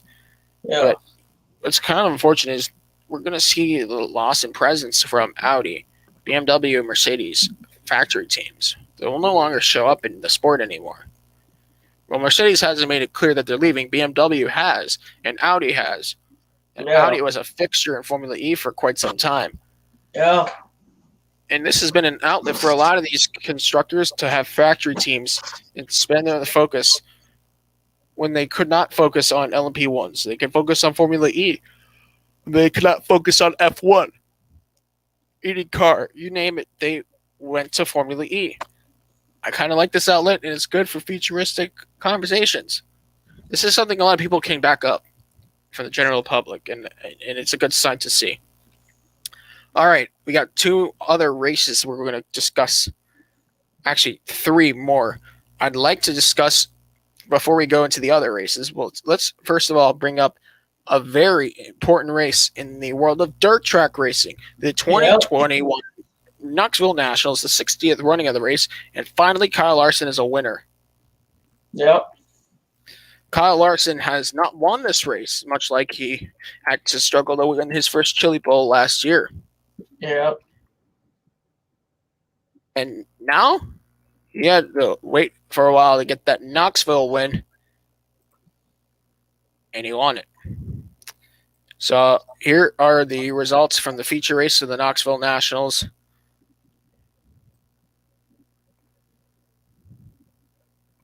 Kyle Larson was the winner. He picked up the big check at the end of the night. Donnie Schatz, the winningest driver in Knoxville Nationals history, finished second, while Brad Sweet, a veteran, finished third. Gio Scelzi, one of the newest names in dirt track racing through the years, fourth. Logan Schuchart, fifth. Brent Marks, sixth. James McFadden, seventh. Casey Kane, eighth. Carson Mankato, ninth. And Sheldon Hasenchild rounded out the top 10. So, yeah, that was it. It was a very fun, competitive race to watch. Those closing laps were interesting, to say the least. Looked like Schatz was going to snatch it from Larson in the closing laps, but Larson held his ground and capitalized for his own team. Yeah. All right, let's go north of the border and discuss a race that we have not seen in 2 years. The Grand Prix de Charles-Vivier, If I said that right, Justin? Yes, I said it right. Yep. All right. Yes, round 3 of the 2021 NASCAR Xfinity Series. Yeah. Canada. I think it came down to veterans in this one. Yeah. Yep. Alex Tagliani for 22 Racing, owned by Scott Steckley, ended up getting the win for career win number 10. Yep. 10th career win for Tagliani. Yes, a very experienced driver coming from open wheel racing. Got the job done on a street course. First road and / street course race of the season. We still have a few more left in the season. How about Jean-François Dumoulin finishing second? JF did beat his brother towards the end, but it was the other Dumoulin who had the better car in the race. Kevin Lacroix finished third in his Dodge. The family team owns that 74 car, and I think the driver is he's got a good drive where I've seen, especially come time for those oval races too. Trajan Lapsevich fourth in the Steckley-owned Chevrolet, and fifth place was the Louis-Philippe Dumoulin Dodge, owned by Marc-Andre Bergeron, former NHL player. Yep. Sixth place went to DJ Kennington, probably the most experienced driver in the grid. Yep. Simon Dion Vines in seventh, Louis-Philippe Montour eighth, Luc Lesage, and Dexter Stacy rounded out the top 10. Let's continue on those results. Yeah. René Couturier Jr. or Larry Jackson 11th, and Ray finished second. Jocelyn second. 12th. I was about to say. Justin never lets me get away with making a verbal mistake. You once said Singapore Grand Prix, so St. Petersburg. Yeah, you hold on to that too. Even when the world died in the following days after the podcast, you still hold on to it. Jocelyn Fitzot in 8th, or 13th. Rafael Lassard 14th. Kyle Marcelli 15th. Now he had an eventful day. There weren't too many Fords out there, but he was, for most of the race, the highest running Ford in the field. Alex Gwinnett 16th. Mark Dilley, TJ Reno Mato, Andrew Ranger. He had an eventful day. Saw a lot of the access roads. Sam Fellows, son of Ron Fellows, Brett Taylor, JF LeBerge, and Marc-Antoine Cameron. Now, MAC did not have the best race. No, transmission broke on him. But I checked the points that were not updated yet. They still have the points from the points are still from after sunset. So they are still check racing reference. Go look checked. 95 was after. I have on my Facebook that's the same amount of points they had after sunset race 2. All right. I have so they're still didn't update them. Still waiting on that from racing. We actually have 3 races coming up next. That'll be next weekend. We have a race at IndyCar, the road course. Yeah. And then the Chaudière 150 will have a doubleheader. In a span of 2 days, we'll have 3 races. Yep. Yeah. Autodrome rounds 4, 5, and 6 of 11. Where's Chaudière located? It's in Valley Junction, Quebec. All right. And IndyCar is in Maribel, Quebec. Yeah. Circuit IndyCar is an interesting circuit. I know. I wish it gained more attention. It seems like a cool layout. And then the Autodrome Chaudière, that's where Lassard got his first ever start and first ever win. Was at a rain-shorn race there in 2019, but he still won it. But, yeah, it was interesting. The Xfinity Series event. JF LeBelge went off in the access roads too many times. He kind of got lost. Yeah, I noticed that. But yeah, we also had MotoGP. Yeah, so that's my next point.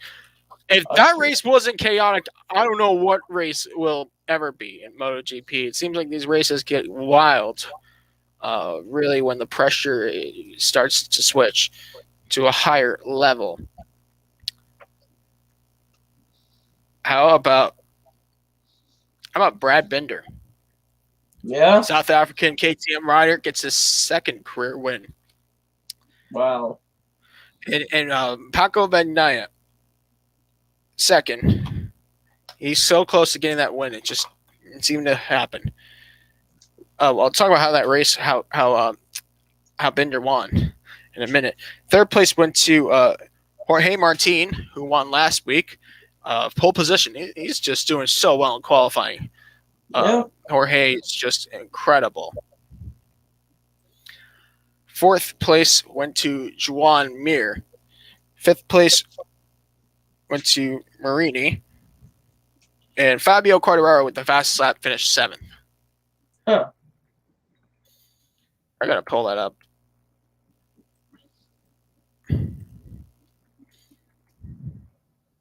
Pull this stuff up so I can get a refresher. But yeah, the Austrian Grand Prix. I mean, the second half of the season, I think it might be in the hands of Quartararo, as long as he stays out of trouble. That is, but yeah, good finishes by Luca Marini. How about Akira Licona in 6th for KTM? Fabio Quartararo 7th with the fastest lap, which he got on lap 12. Valentino Rossi, the doctor, almost got his 200th podium. Again, it was close, but just wasn't meant to be. Alex Marquez and Alex Espargaro. How about Aprilia? 10th place for Alex Espargaro. Jack Miller, 11th. Danielo Petrucci, 12th. Takaki Nakagami in 13th. Alex Rins and Mark Marquez. Marquez got the final point in 15th place. And boy, he was actually a few laps away from winning the Grand Prix of Austria had the rain not come.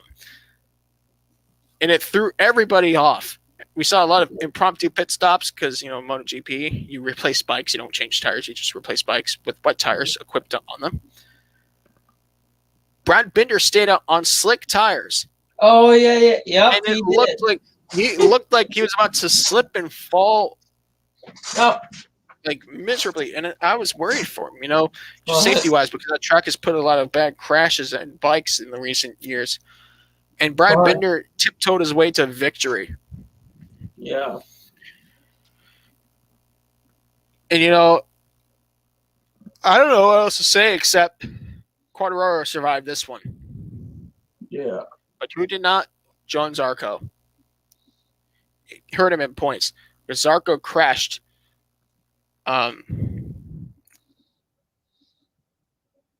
Oliveira crashed out on lap 22. But what does the championship look like after round 11 of 18? Well, Quartararo has a bigger points lead. He's got 181 points, tied for second and third. Francesco Bagnaia and Joan Mir with 134 points each. Then Joan Zarco drops down to fourth with 132 points with that retirement. The second retirement and second non-points finish by Zarco all year long. And Jack Miller makes it up into the top 5 with 105 points. Now, let's look at the constructor standings after this race. And we have a change in the points lead for the constructors. Ducati takes over with 212 points. Yamaha in second with 209 points. Then looking on back, a little further back, KTM with 152 points. They definitely had a good jump, but they need more. As Suzuki, they're still looking for win number 1 of the season. They have finished on the podium 3 times by their highest finisher, 138 points for Suzuki. Honda in 5th. 1 win is their only podium from Germany of this year, 104 points. And Aprilia's highest finish has been 6th place twice. They have 68 points. All right. Now the team standings. Let's look at the top 5 in the team standings, shall we? Monster Energy Yamaha MotoGP have a pretty good points lead with 276 points. Now, mind you, there was a missing rider. Maverick Vinales has been pretty much kicked out by Yamaha, I guess. Oh. There's been I don't know what the situation is with Vinales and Yamaha, but there was no Maverick Vinales. And that decision was made by Yamaha not to have him in the race. So Quartararo, the championship leading teammate, was out by himself in this one. And I hope that's not a reason for, Monster Energy Yamaha MotoGP to be thrown out of the team's championship. That would be a shame to see it go like that. And even in the constructor standings, I will definitely point some fingers at Yamaha for doing that. Honestly, bad blood or not, don't sacrifice. Let me continue on. Let me just read out the top 5 before you start. Ducati Lenovo team, 239 points. Pramac Racing, 200 points. Red Bull KTM Factory Racing leap up to 4th with 183 points. And in 5th place is Team Suzuki X-Star with 178 points. Their next race will be the British Grand Prix at Silverstone on the 29th of August for around 12 and 18. Justin, go ahead. I guess the reason Vinales actually... What? Vinales was suspended by Yamaha following last weekend's steering Grand Prix for allegedly trying to deliberately blow up his bike engine. But this happened. Guess what happened yesterday? This announcement. Listen. Vinales joins Aprilia for 2022 MotoGP season. He announced it yesterday. That's incredible.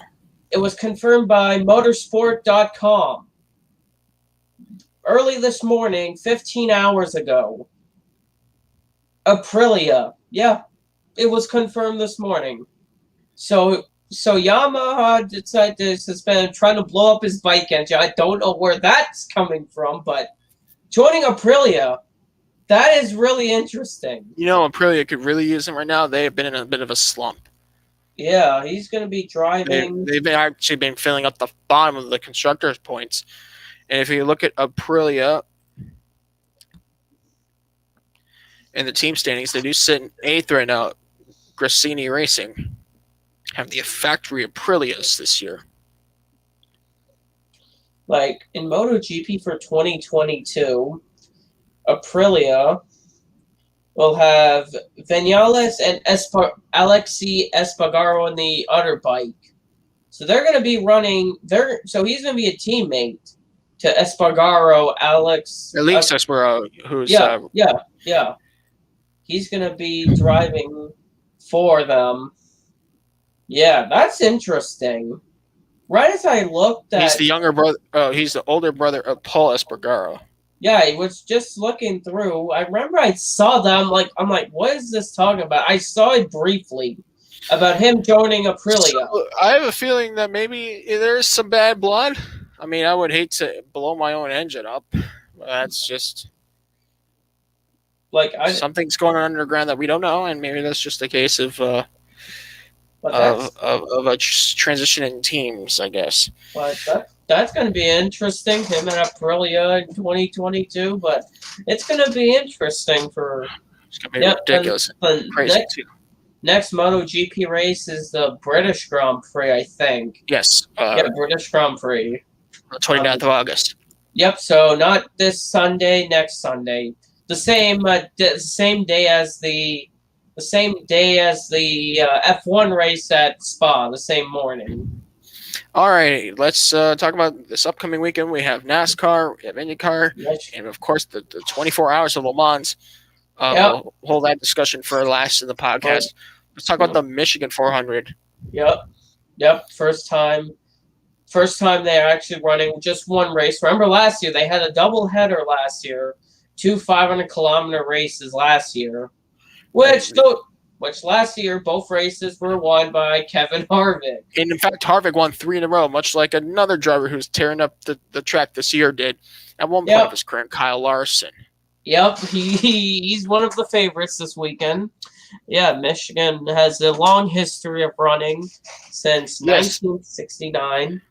Cale Yarborough was the inaugural winner of this race, and mind you, there are 2 races left in the regular season going into this event. Kevin Harvick won both races last year. Now, who has the most wins? David Pearson. He owned this track. Oh, yeah. 9 wins for the league, David Pearson. 8 wins for Cale Yarborough, including the first. Bill Elliott, 7 wins. Kevin Harvick, 5 wins, as well as Mark Martin and Rusty Wallace. Bobby Labonte, Greg Biffle, Dale Jarrett, and Richard Petty share 4 wins here. Davey Allison, Kurt Busch, Jeff Gordon, Matt Kenseth, Bobby Labonte, Kyle Larson, and Joey Logano are 3-time winners here. And then the 2-time winners, Dale Earnhardt Jr., Carl Edwards, Denny Hamlin, Ryan Newman, and Darrell Waltrip. Now, in the summer race at Michigan, for team wins, it's a 3-way tie between 3 active teams for most team wins in the summer race at Michigan between Wood Brothers Racing, Rouse Fenway Racing, and Hendrick Motorsports. Then with 5 wins, how fitting, Team Penske. This is kind of another home track because Penske helped put the track together. Yep. 5 wins for them. Melling Racing. They 4 wins. They're not in the series anymore. No. Robert Yates Racing no longer in the series, 4 wins. And Joe Gibbs Racing, 4 wins. So if Penske wins this race, then the summer race at Michigan will have a 4-way tie for most wins by team. Renier Lundy, Stuart Haas Racing, 3-time winners. And then for 2-time winners, 2 of the 3 teams do not exist no longer. Junior Johnson and Associates, MC Anderson Racing, and Richard Childress Racing. Now let's go to the summer race of Michigan in the 400 and manufacturer wins. Yes, Ford leads this by 5 over Chevrolet. 20 for Ford, 15 for Chevrolet, and it makes sense because this is like near Detroit. 7 for Mercury, so add that to the Ford column. 3 for Dodge, 2 for Buick, add that to the GM column, as well as 2 from Pontiac, 1 from Oldsmobile, and 2 for Toyota. So yeah, you can tell this race has been out here for half a century. A lot of stats, a lot of different names. This place has been won by a lot of racing's best. This is their first of 2 super speedways and their different characteristics before the end of this regular season. Who do you got for this weekend, Justin? Okay, I got my stats here. Okay, my driver for this weekend. This driver in 12 starts at Michigan. This guy has 3 wins, 5 top 5, 6 top 10s, 10 top 20s, 150 laps led, a pole. His lowest finish here is last. His best finish here is first. His average finish is 12.42.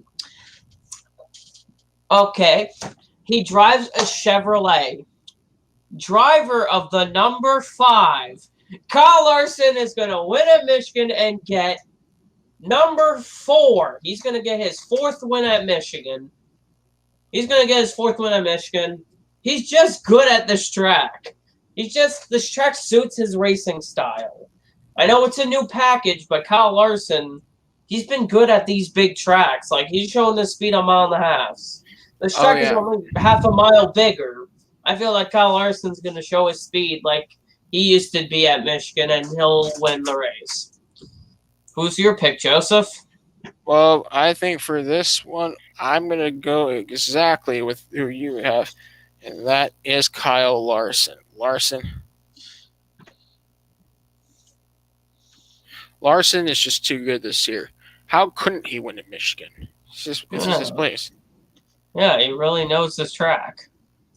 Oh, this is so ironic. We're on StreamYard right now. I don't know what popped up when I'm looking at my stats. Guess what ad popped up before the stats? StreamYard. Yes, a logo, an ad for Hi, StreamYard. If you hear us, we appreciate your product. Yeah, it's better than Hangouts when we used to use that. Oh, God. Google Hangouts. Okay, so yeah, NASCAR Xfinity is running on Saturday. Yeah, the NASCAR Xfinity Yes, Series. the first Michigan 250 since 2019. Which was won by Tyler Reddick. Yeah, Reddick won the last time there. Yeah, and the first race was held in 1992, won by Todd Bodine. Unfortunately, that was a tragic weekend with the loss of Clifford Allison in practice. Most wins, well, no one has ever broke the 2-win barrier yet. And I don't think we're going to see that happen according to the entry list this year. Todd Bodine, Mark Martin, Dale Earnhardt Jr., Ryan Newman, Carl Edwards, Brad Keselowski, Kyle Busch, and Denny Hamlin are on that 2-time Winners Club list. No one has won more or less. Yeah. So, as for team wins, maybe we could go off that. Unfortunately, Ross Fenway Racing does not have a team in this series anymore. But they are tied with Joe Gibbs Racing for most wins by a team at 5. But Richard Childress Racing has been very good recently at this track. They have won the last 2 races there. 4 wins for them. Dale Earnhardt Incorporated, Team Penske, 3 wins each. And CC Welliver Racing, 2 wins, both from Todd Bodine. As for manufacturer wins, 16 from Chevrolet, 6 from Ford, 4 Toyota wins, and 2 Dodge wins. What do you have for this week? Okay, this driver, he's a non full-time competitor. He is in this race, his stats, yes, he's ran 3 total races here. 1 win, 1 top 5, 2 top 10s, 3 top 20s, 11 laps led. He has an average start of 7.3 and an average finish of 7.0. This driver, he's not driving the best car, but he almost won this year. This driver, driver of the number 23, Tyler Reddick, is going to win at Michigan. And get he might be. Yeah. He might be the newest member of the 2-time Winners Club. Yeah, he's driving the Hour 23, which he almost won against Myatt Snyder at Homestead. So you just said Myatt Snyder, right? Myatt Snyder is going to make Richard Childress Racing the 3rd member of the 5 Winners Club for team wins and become the 3rd member of the most wins by a team. Okay. Mike Snyder's going to win this weekend, and he's going to hold off Tyler Reddick just like he did at Homestead Miami Speedway earlier this year. Okay. Why not? It's just like clockwork. We'll see it happen all over again. Yeah. Now let's move to the Midwest and talk about the Truck Series first, and then IndyCar second, because I want to pinpoint a few things for this Truck Series race. The Gateway 200 is round number 16. However, it's race 1 of 3 in round 1 of the playoffs. We have 3 rounds, or 2 rounds preceding the final 4. The round of 10 will determine the round of 8. 2 drivers go home, or not go home. 2 drivers lose a chance at the championship. Yeah. Then the round of 8, 3 more races. That will determine the final 4. The final 4, highest of the 4 drivers in that race at Phoenix, wins the championship.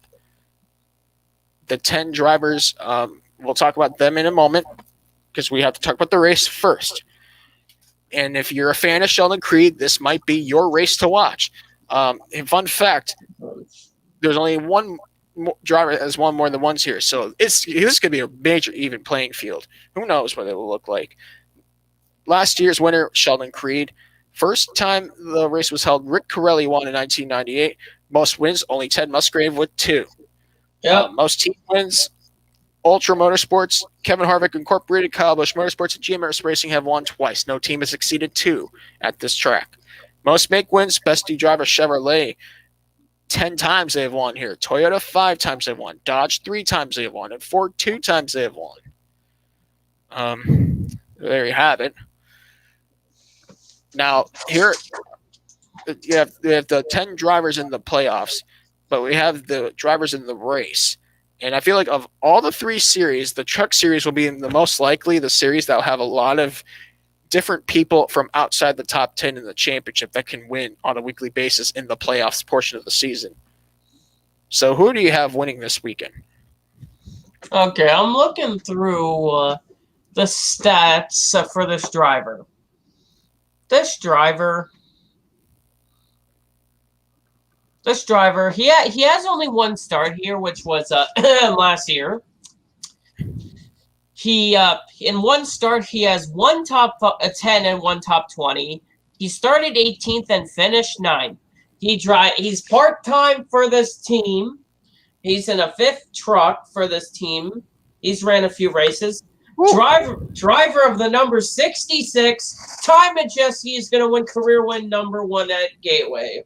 Oh, that's going to be a popular win. He's from the Midwest. Yeah, and he's already locked in the field. Only Clay Greenfield is the lone DNQ because there was 41 for 40. Yeah, so 40. But yeah, I have Ty Majeski. Who do you have? That's a very odd pick. For my pick, I think for this race, this driver is going to put himself into the next round via winning this race. So this is a playoff driver I have picked. This driver is very, very good at a track like this. It fits him well. He won it last year. He went on to win the championship. And he's going to pick up where he left off. Sheldon Creed will go to victory lane. Okay.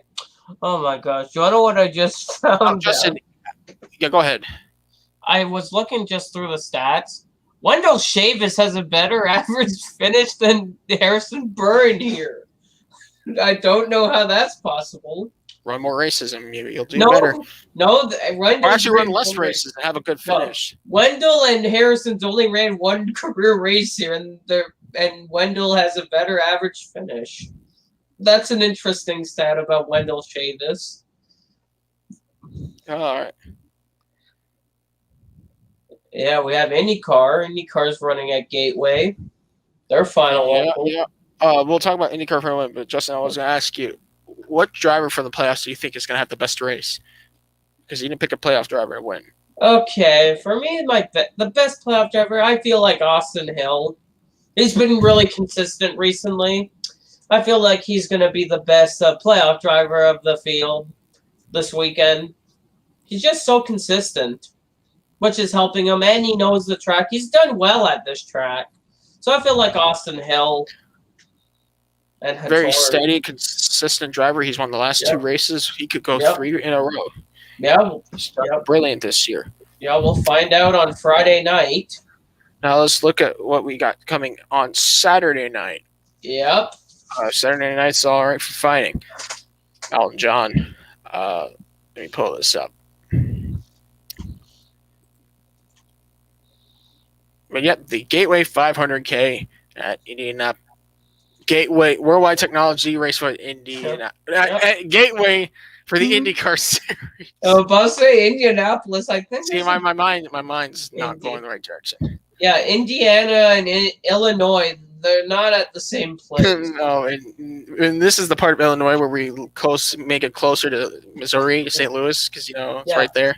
Yeah. That kind of place of the year. Yep, 500-kilometer race, 248 laps. Final oval race for IndyCar this season.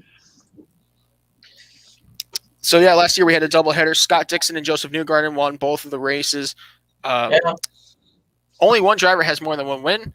Joseph Newgarden, 2 wins. The first race, was that held? I forgot to write that down. What was the first race?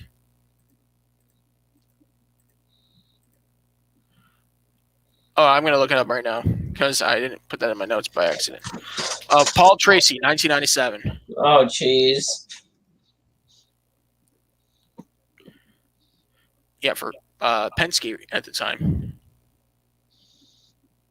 Okay. All right. Yeah, most team wins. Penske with 6, and then Champion Series 3. Okay.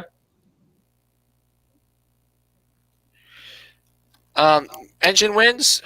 4 for Chevrolet, 3 for Honda, 2 Toyota, 1 for Oldsmobile, 4 Cosworth and Mercedes-Benz. AMG. Doesn't seem like repeat winners are prevalent here. Will that continue on? I mean, it stopped when Joseph Newgarden won last year. Okay, I got my pick. This driver,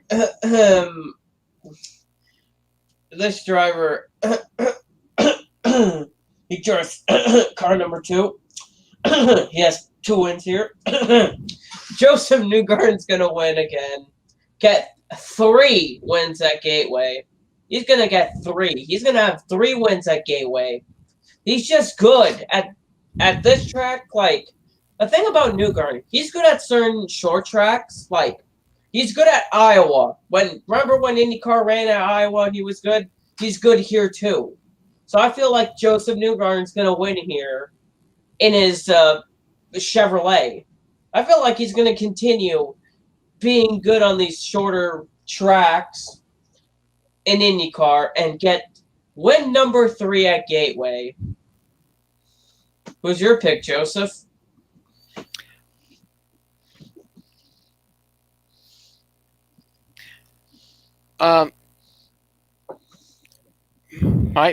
My pick for this one, I think he's got to continue onward with how well he has been this year, or it's going to be no third championship. Joseph Newgarden is going to win.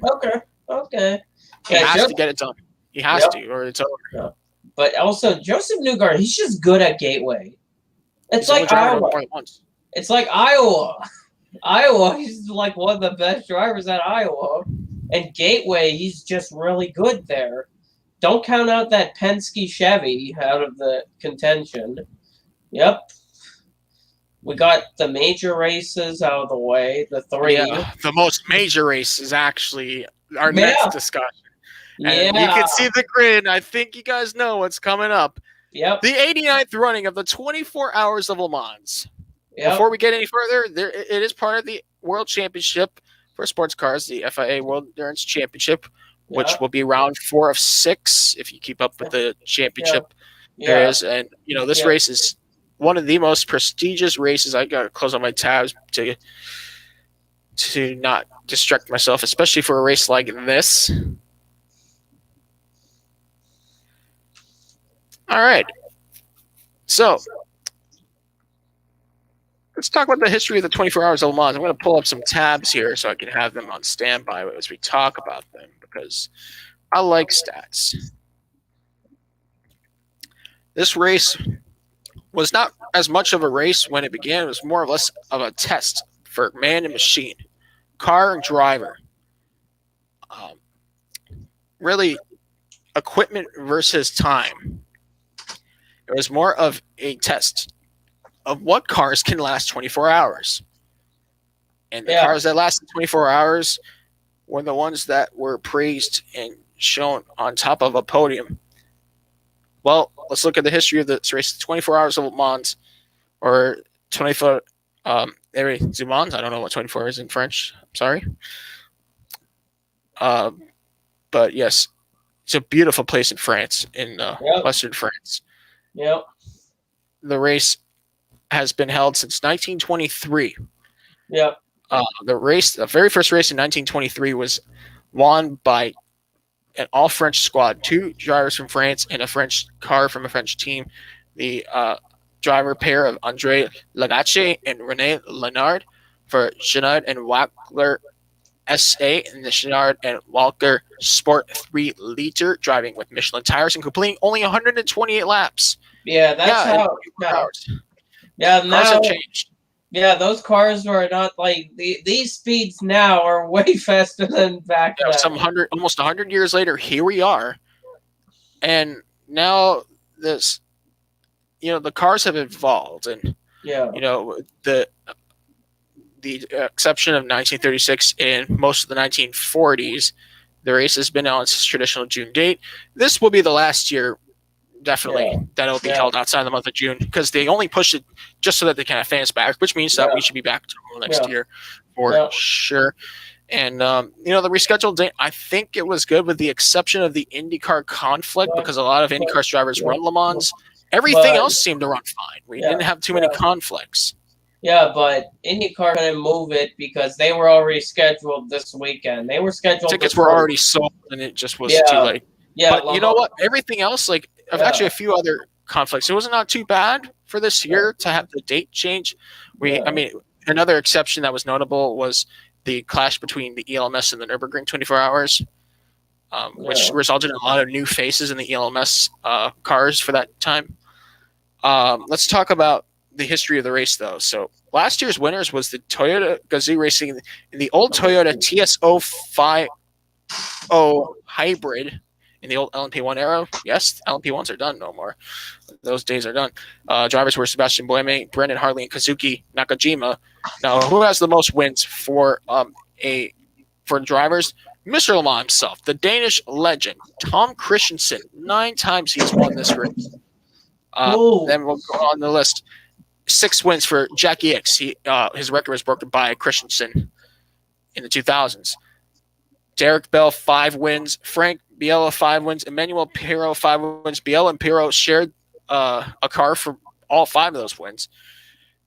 And then with 4 wins, Olivier Ganimbian, Andre Pasquarello, Yannick Dalma, and then with 3 wins, Wolf Barnato, Luigi Chinetti, Phil Hill, Hurley Haywood, Klaus Ludwig, Al Holbert, Renato Capello, Marco Werner, Allmendinger, Andre Latour, Marcel Fassler, and Benoit Trullier. The 2 wins, we had Sebastian Buemi and Kazuki Nakajima. Actually, those they can go for 3. Or 3, I meant. No, Nakajima and Buemi could actually get another win. They're running Le Mans this weekend. Actually, they're 3-time winners. I don't know why they wrote 2. Well, they can actually get, if they win, they'll get 4 if they win, but we'll see. how it goes. And you know what? They are. We'll talk about the records and all that later. Yeah. Now let's move on. Before we talk about the cars, we want to go on and discuss the nations of these winning drivers. So, winning drivers per nation, and then we'll talk about the total wins, like occasions where a driver from a country has been winning by nation. So like numbers of drivers that have won versus occurrences of the drivers winning. So by the numbers of like the amount of different drivers per each nation that has won the 24 Hours of Le Mans, United Kingdom 30 drivers, France 29 drivers, Germany 19 drivers, 12 drivers from the US, 11 drivers from Italy, 5 different Belgian drivers won the 24 Hours of Le Mans in the history of the race. And then with 4 wins, Australia, New Zealand, Switzerland, Japan. With 3 different winning drivers, we have countries Austria and Spain. With 2 different winning drivers, countries include Denmark, which of course Tom Christensen has the most wins on his end, the Netherlands, and Sweden. And then with one driver win from these countries, Argentina, Canada, Finland, and Mexico. Now, let's talk about the amount of drivers that have won per each nation. France actually has won over the UK on this one. 43 different French drivers. 43 different occasions of a French driver winning Le Mans. Then 42 different occasions of UK drivers winning Le Mans. 31 different occasions of German drivers winning Le Mans. Then we go on with the list of the United States and Italy tied with 18 different occasions of drivers winning Le Mans. How about that for the United States? We do have a pretty good record for drivers. Belgium, 13 different occasions of a Belgian driver winning Le Mans. Denmark, 9 from Tom Christensen plus the 1 from the other driver, which makes 10. New Zealand and Switzerland, 5 each. 4 from Austria and Australia, 3 from the Netherlands and Japan, 2 from Finland, Sweden, and Spain, and 1 occasion for Argentina, Canada, and Mexico. Now, let me throw in some other numbers here before we continue on with our actual discussion of the 24 Hours of Le Mans for this year. Justin, maybe you could try to pull up a schedule if you can. I'd like to know when all the qualifying sessions are. Where is probably on the WEC website. I almost put the Formula 2 website, wrong website. That's not going to give me anything. Okay. All right. Consecutive win record. Tom Christensen 6 times, 6 years in a row, from 2000 to 2005. The last driver to win on his debut in the 24 Hours of Le Mans was 2018 with Fernando Alonso. There is a perfect driver record. Wolf Bernardo went 3 for 3 in his only 3 appearances in the 24 Hours of Le Mans from 1928 to 1930. Most poles, Jackie X 5 times, a pole sitter.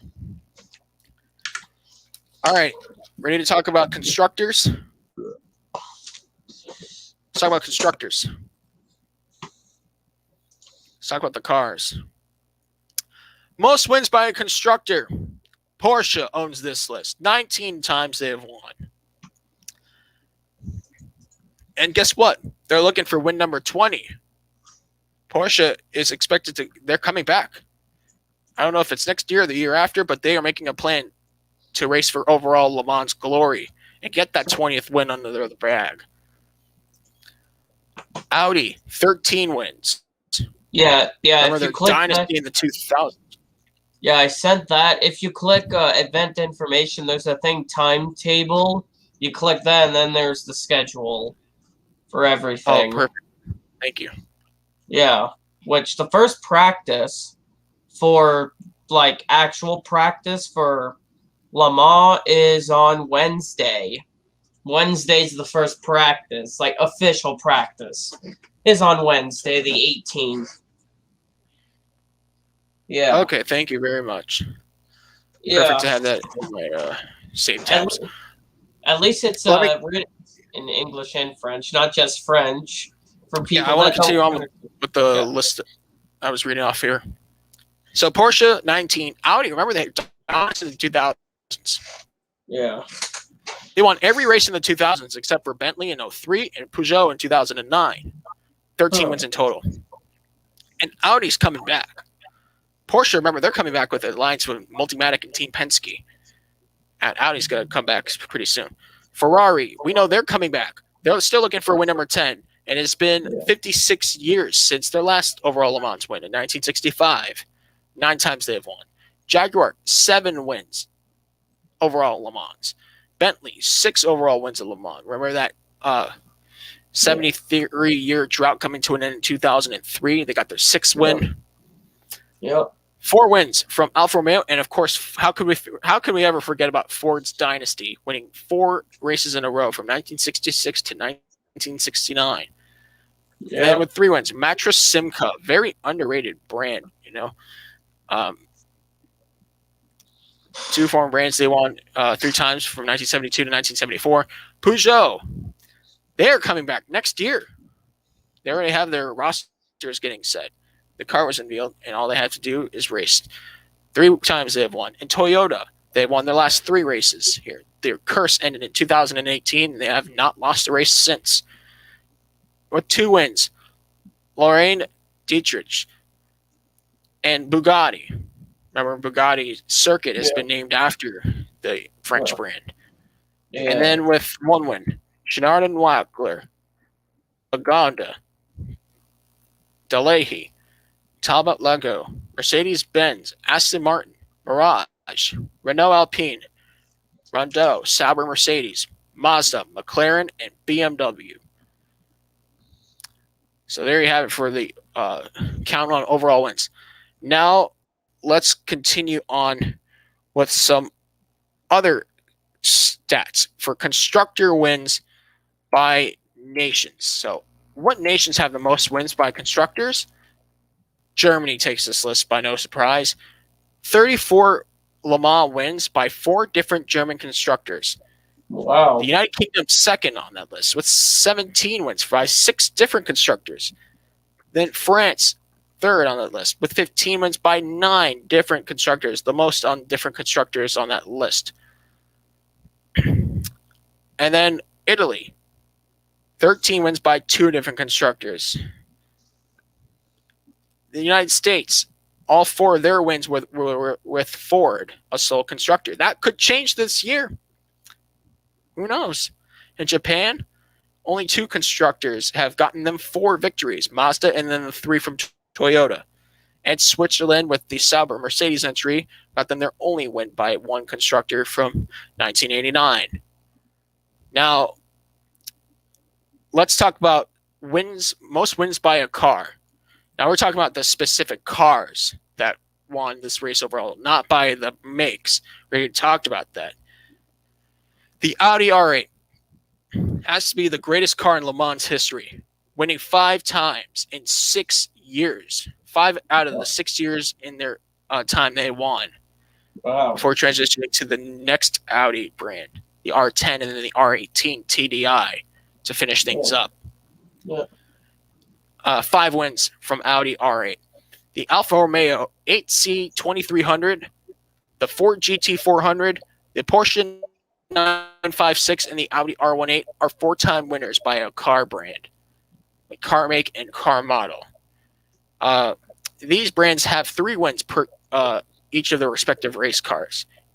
Jaguar D-Type, Ferrari 250 TR, Mattress Simca MS670, Porsche 936, Audi R10 TDI, Porsche 919 Hybrid, Toyota TS050 Hybrid, and then these race cars have won the race twice. Lorraine Dietrich B36, Bentley Speed 6, Bugatti Type 57, Porsche 917K, Porsche 962C, Peugeot 905, and Porsche WSC 95. Now, let's talk about team wins. How about team wins here? These are wins by teams, not by the constructors, but by the teams that put the cars together and bring them to the track.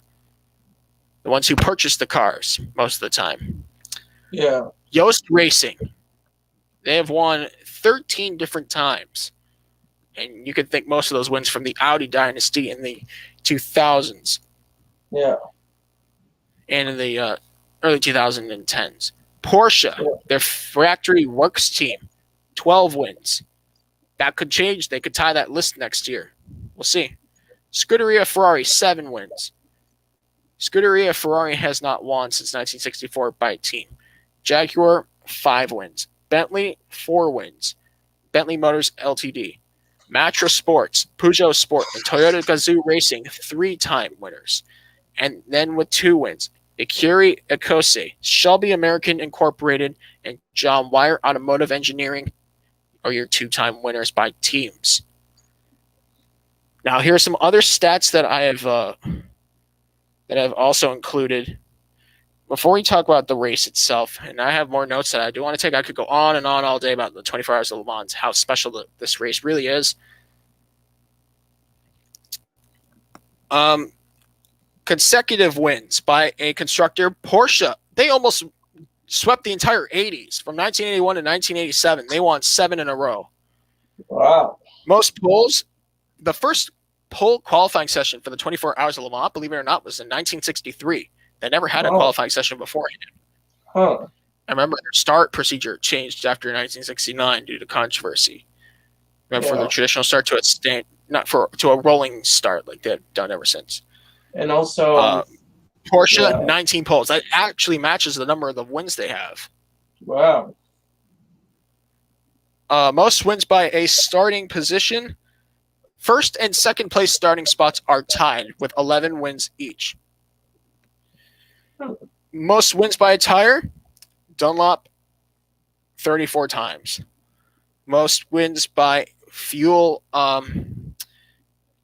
intake, pretty much, or fuel consumption, 73 times for petrol, 6 times for diesel, and then the hybrid categories, 6 times for hybrid, which is petrol / electric, and 3 times for hybrid, diesel / electric. So keep an eye on that. Isn't that cool? Yeah. And then let's move on to some more other cool stats that I wanted to highlight. Most wins by a motive power. V12 engines, 20 wins. And the details, 16 of those wins came from naturally aspirated cars. In those cases, 9 cases of forced induction, 16 times gasoline, 4 times of diesel, and 0 times of those years of the V12 cars have been won by hybrid, of course, because they were not hybrid. But, the details of the cars that are put together. And one thing I love about Le Mans is some cars, you only see them once in the racing car's history. You'll never see the car being raced again. Yeah. And that's going to bring us to our entry list. This entry list speaks volumes.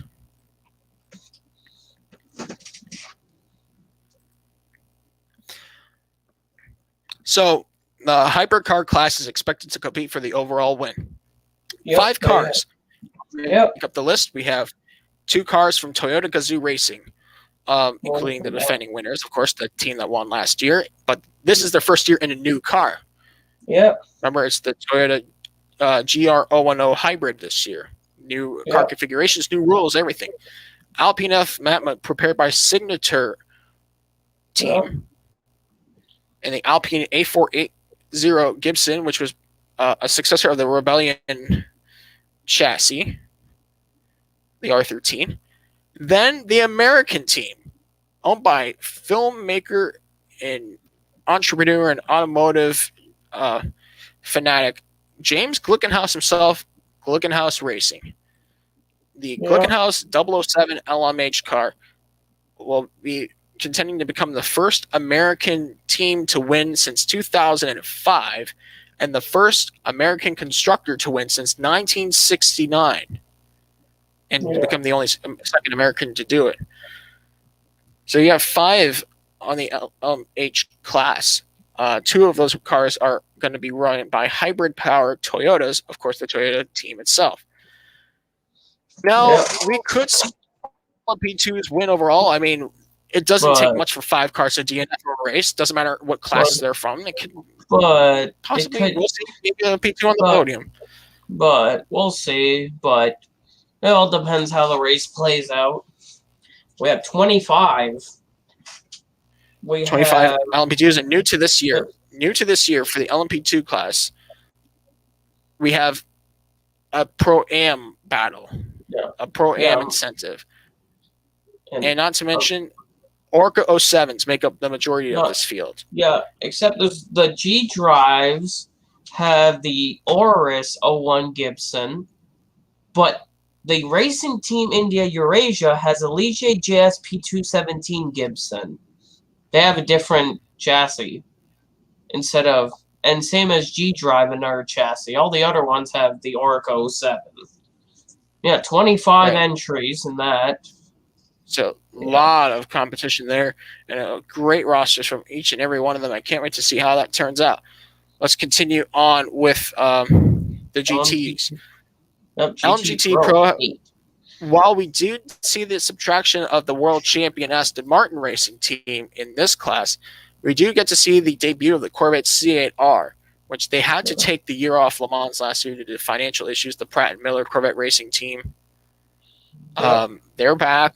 They're obviously, it's hard to tell how they're doing in IMSA if they can translate to Le Mans because we don't really know. They have too much competition.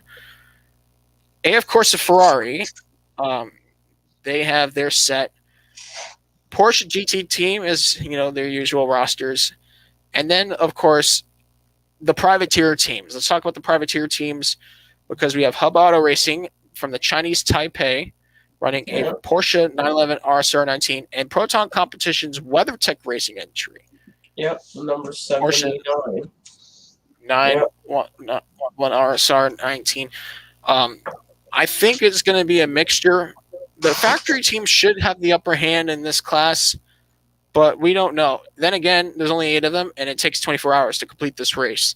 Anything can happen. And when competition speaks volumes, it comes down to the LMGTE AM class, the privateer LMGTE class, mostly made up of privateers. Yeah, 23.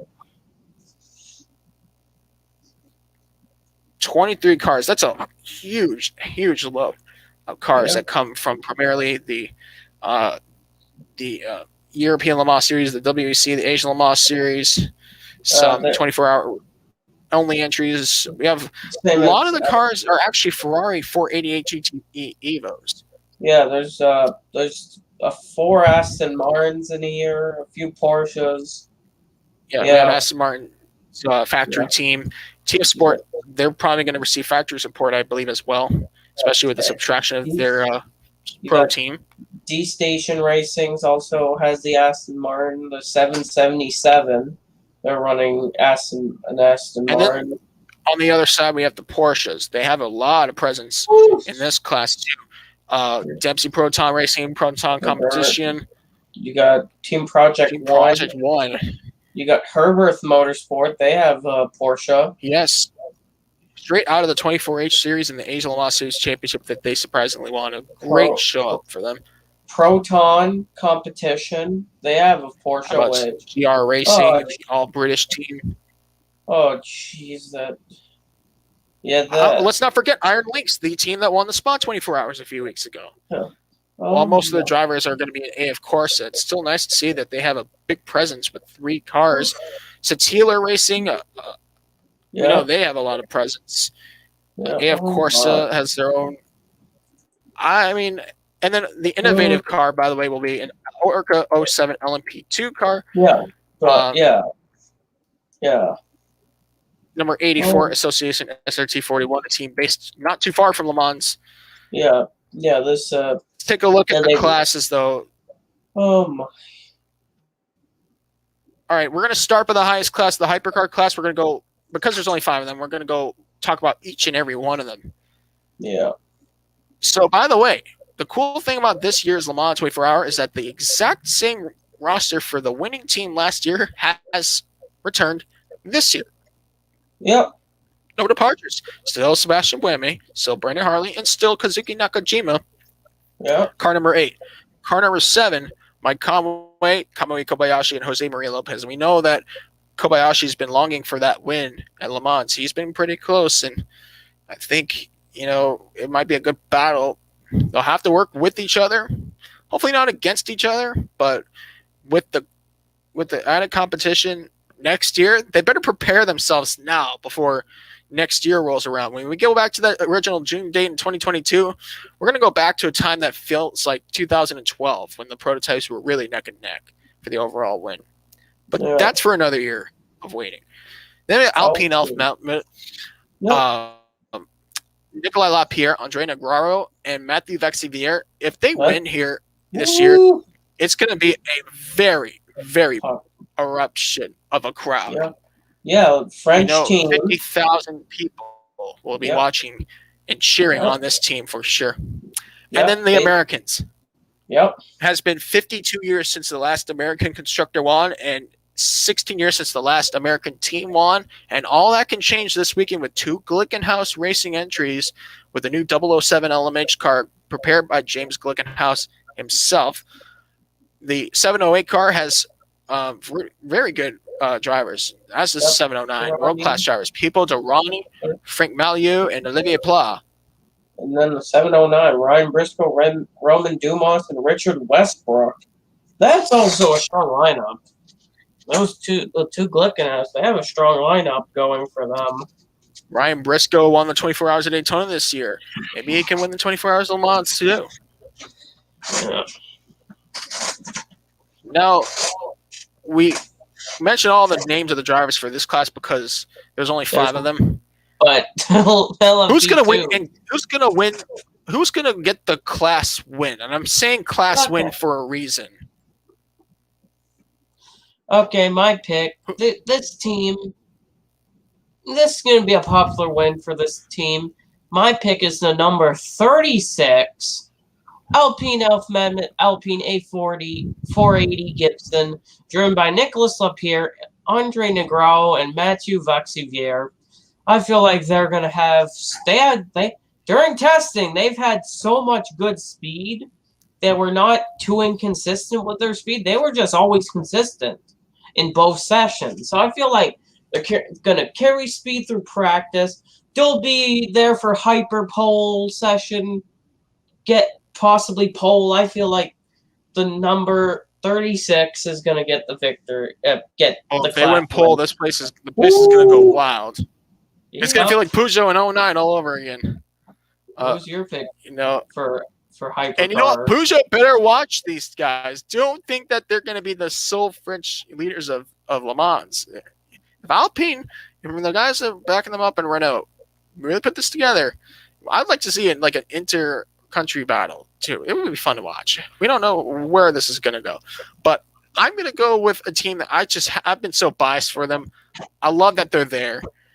I'm going to take car 709.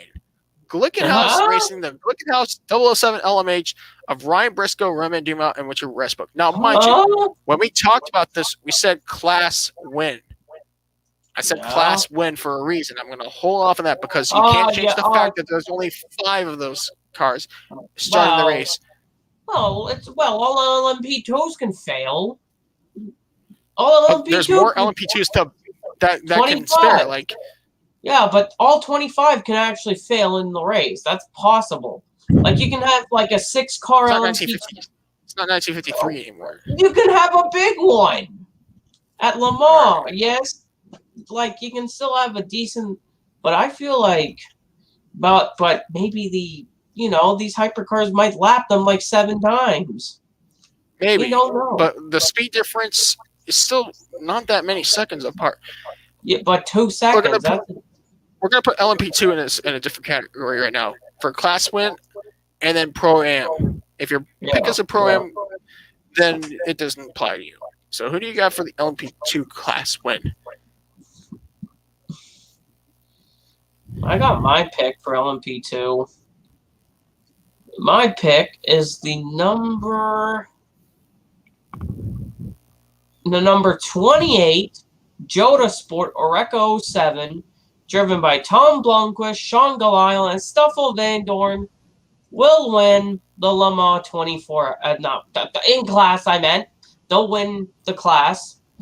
That's not a Pro-Am, so I'll have to pick a Pro-Am. And for Pro-Am, a Pro-Am trophy. The person getting the Pro-Am trophy, my pick is the number 70 Real Team Racing entry for the Pro-Am, driven by Nyck de Vries, Esteban Garcia, and Norman Nato will get the Pro-Am honor for LMP2. It'll be fun to watch. Yep. All right, for LMP2, I'm going to make this pick for the LMP2 class. I love this team. I'm so glad they finally get to make their first trip to Le Mans. And they're so good in prototypes, too. I can't wait to watch them out. They're going to win I this. know. Number 41, Team WRT, Orca 07 Gibson, Louis Delatraz, Robert Kubica, and Yefe. That means I'll have to pick a Pro-Am. Yeah, who's your Pro-Am pick? My Pro-Am pick will be the number 24, PR1 Matheson Motorsports, Orca 07 Gibson, Gabriel Aubry, Patrick Kelly, and Simon Trumer. Okay, that's a solid lineup. Yeah, and then we got 8 LMGT Pros. That's just going to be interesting. We can take these apart. There's 8 of them. Okay. So, A, of course, it has 2 entries. The 51 car has 2 of the 3 drivers that were part of the Spa 24-hour winning lineup when they were signed by Iron Lynx, a fellow Ferrari team. Alessandro Pierguidi, Kwame Ledogart, and then James Collado. Then the 52 car, of course, is Sam Bird, Miguel Molina, and Daniel Serra. Then Corvette Racing, Bratton Miller, Corvette Bunch of the Corvette C8R. From Chevrolet, we have car 63, Nick Katzberg, Antonio Garcia, Jordan Taylor. And 64 car, we have Tommy Milner, Nick Tandy, and Alexander Sims. Yep. 72 car, Cambato Racing. It's the first of the 2 privateer teams that are on this list. A team based from the Chinese Taipei. They'll run a Porsche 911 RSR 19 with Maxime Martin, Alvaro Parente, and Dries Vantor. Then the 79 car, prepared by a Prodon competition under the name of WeatherTech Racing, Porsche 911 RSR 19, Voral Bamber, Cooper McNeil, and Lawrence Vantor.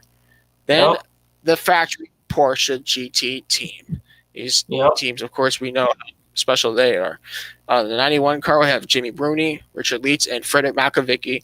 And then car 92 will have Michael Christensen, Kevin Estra, and Neil Johnny. So there's your entirety of the LMGT Pro.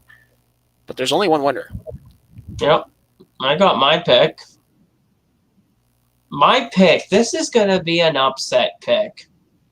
My pick is the number 79 WeatherTech Racing Porsche 911 RSR 19, driven by Earl Bamber, Cooper McNeil, and Lawrence Vantor. I feel like they're just going to have a good race, solid consistency, and don't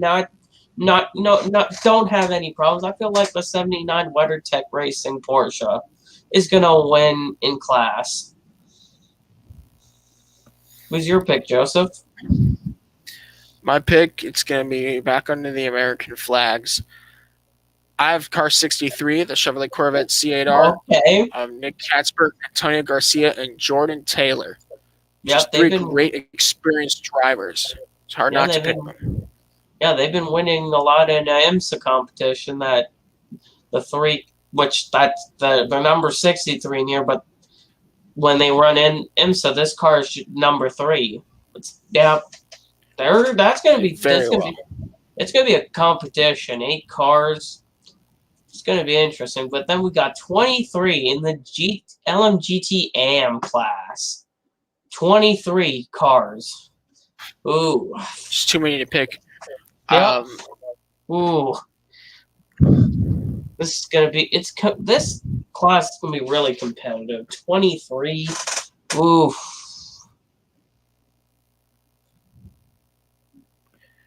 This is tough. This is tough. Yeah. There's so many good drivers, so many good teams, so many good cars. It's hard. It's hard to be cool with one pick.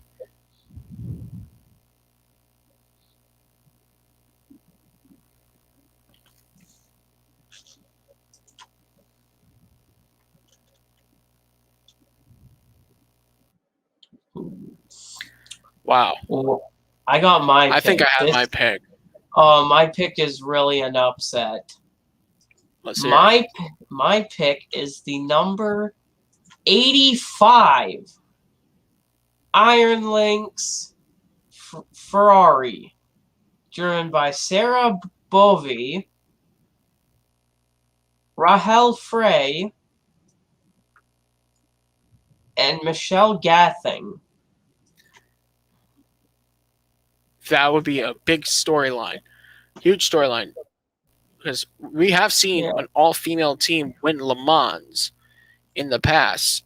And I bet you Rahel Frey might be part of that Audi factory. Rahel's probably going to go to the Audi factory program for LMH next year.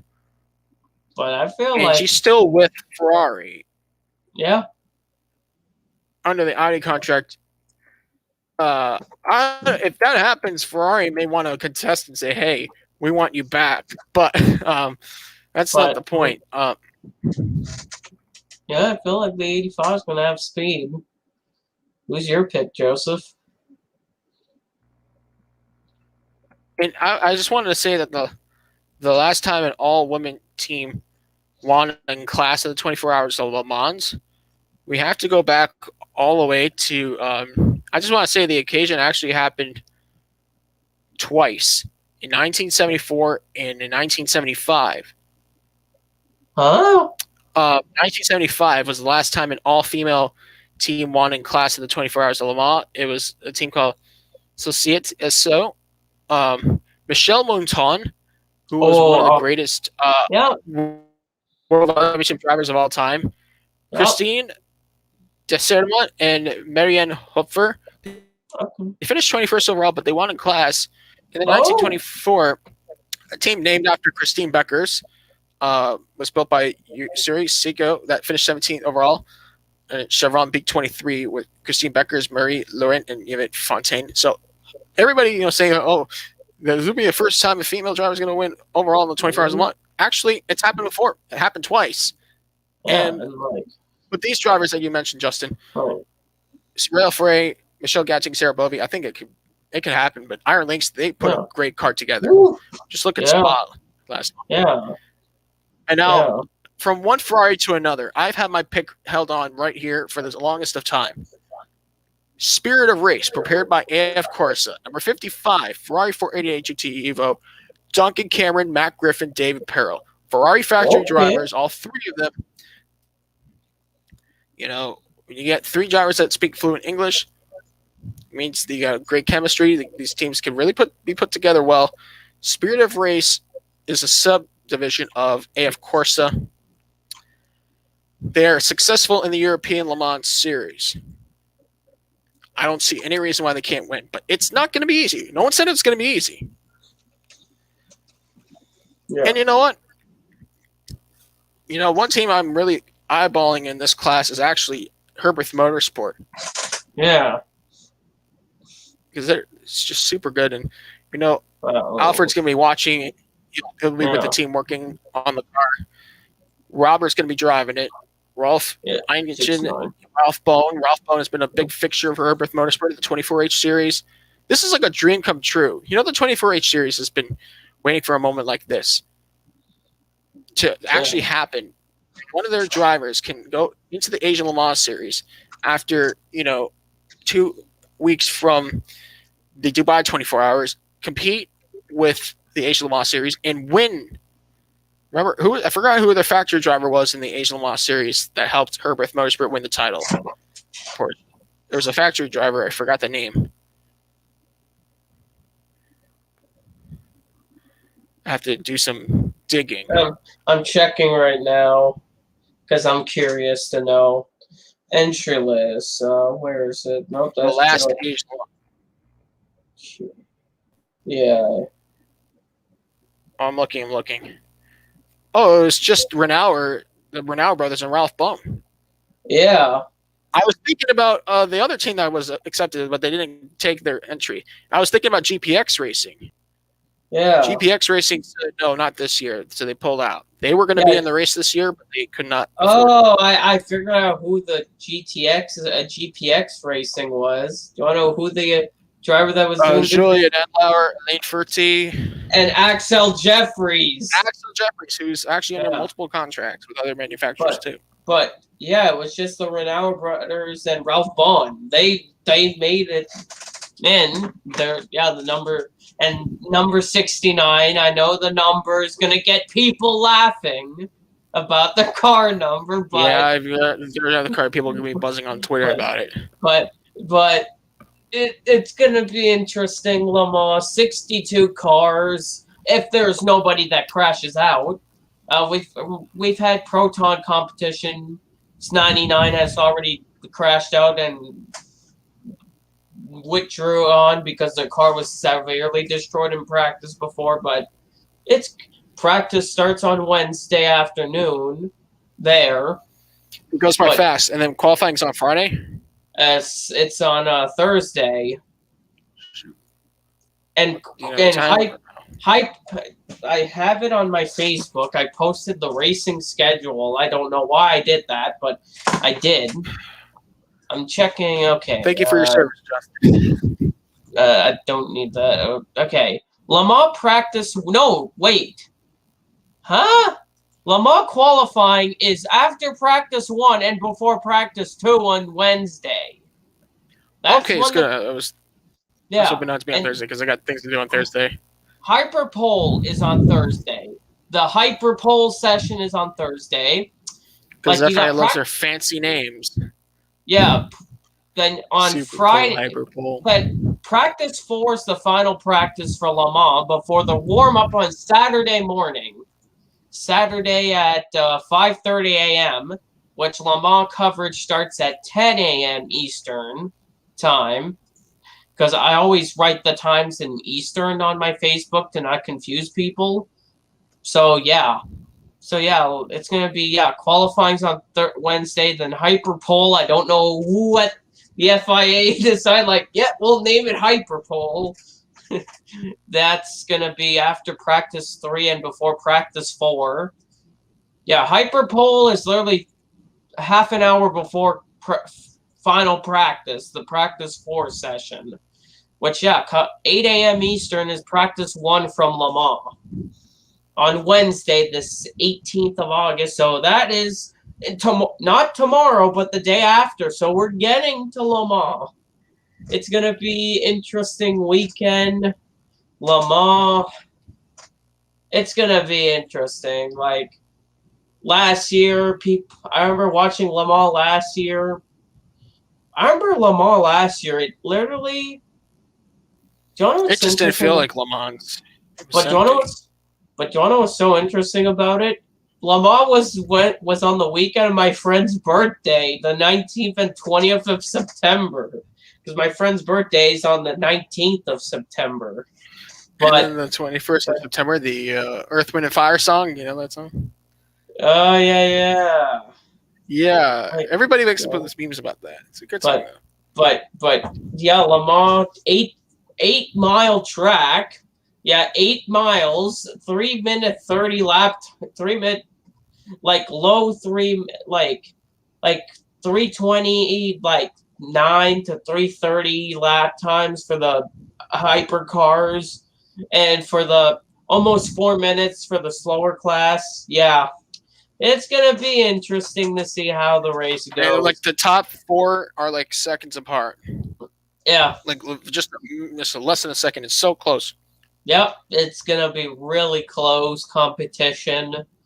Guys, we're going to have a lot of Le Mans-related posts that will be coming your way on our World Racing Media platforms, so definitely keep an eye out on that. We'd like to get you guys covered because this is such a special race weekend, and I'm glad to see that fans are back. We had to do a little extra to get there, but it's here, and next year we'll be back on June, but we have our fans back. That's special enough. And 50,000 fans, you know what? If Alpine wins this race outright, it's going to sound like 200,000 fans. Yeah. Peugeot won. No, not. It's good. You're going to hear the fans, and I know probably some of the commentators that are covering the race. especially the French commentators. Oh, yeah, from the PA, you hear them on the PA a lot, and also usually you say a celebrity waved the tricolor flag at the start of the race. Yeah. A lot of big names usually just show up, actors especially.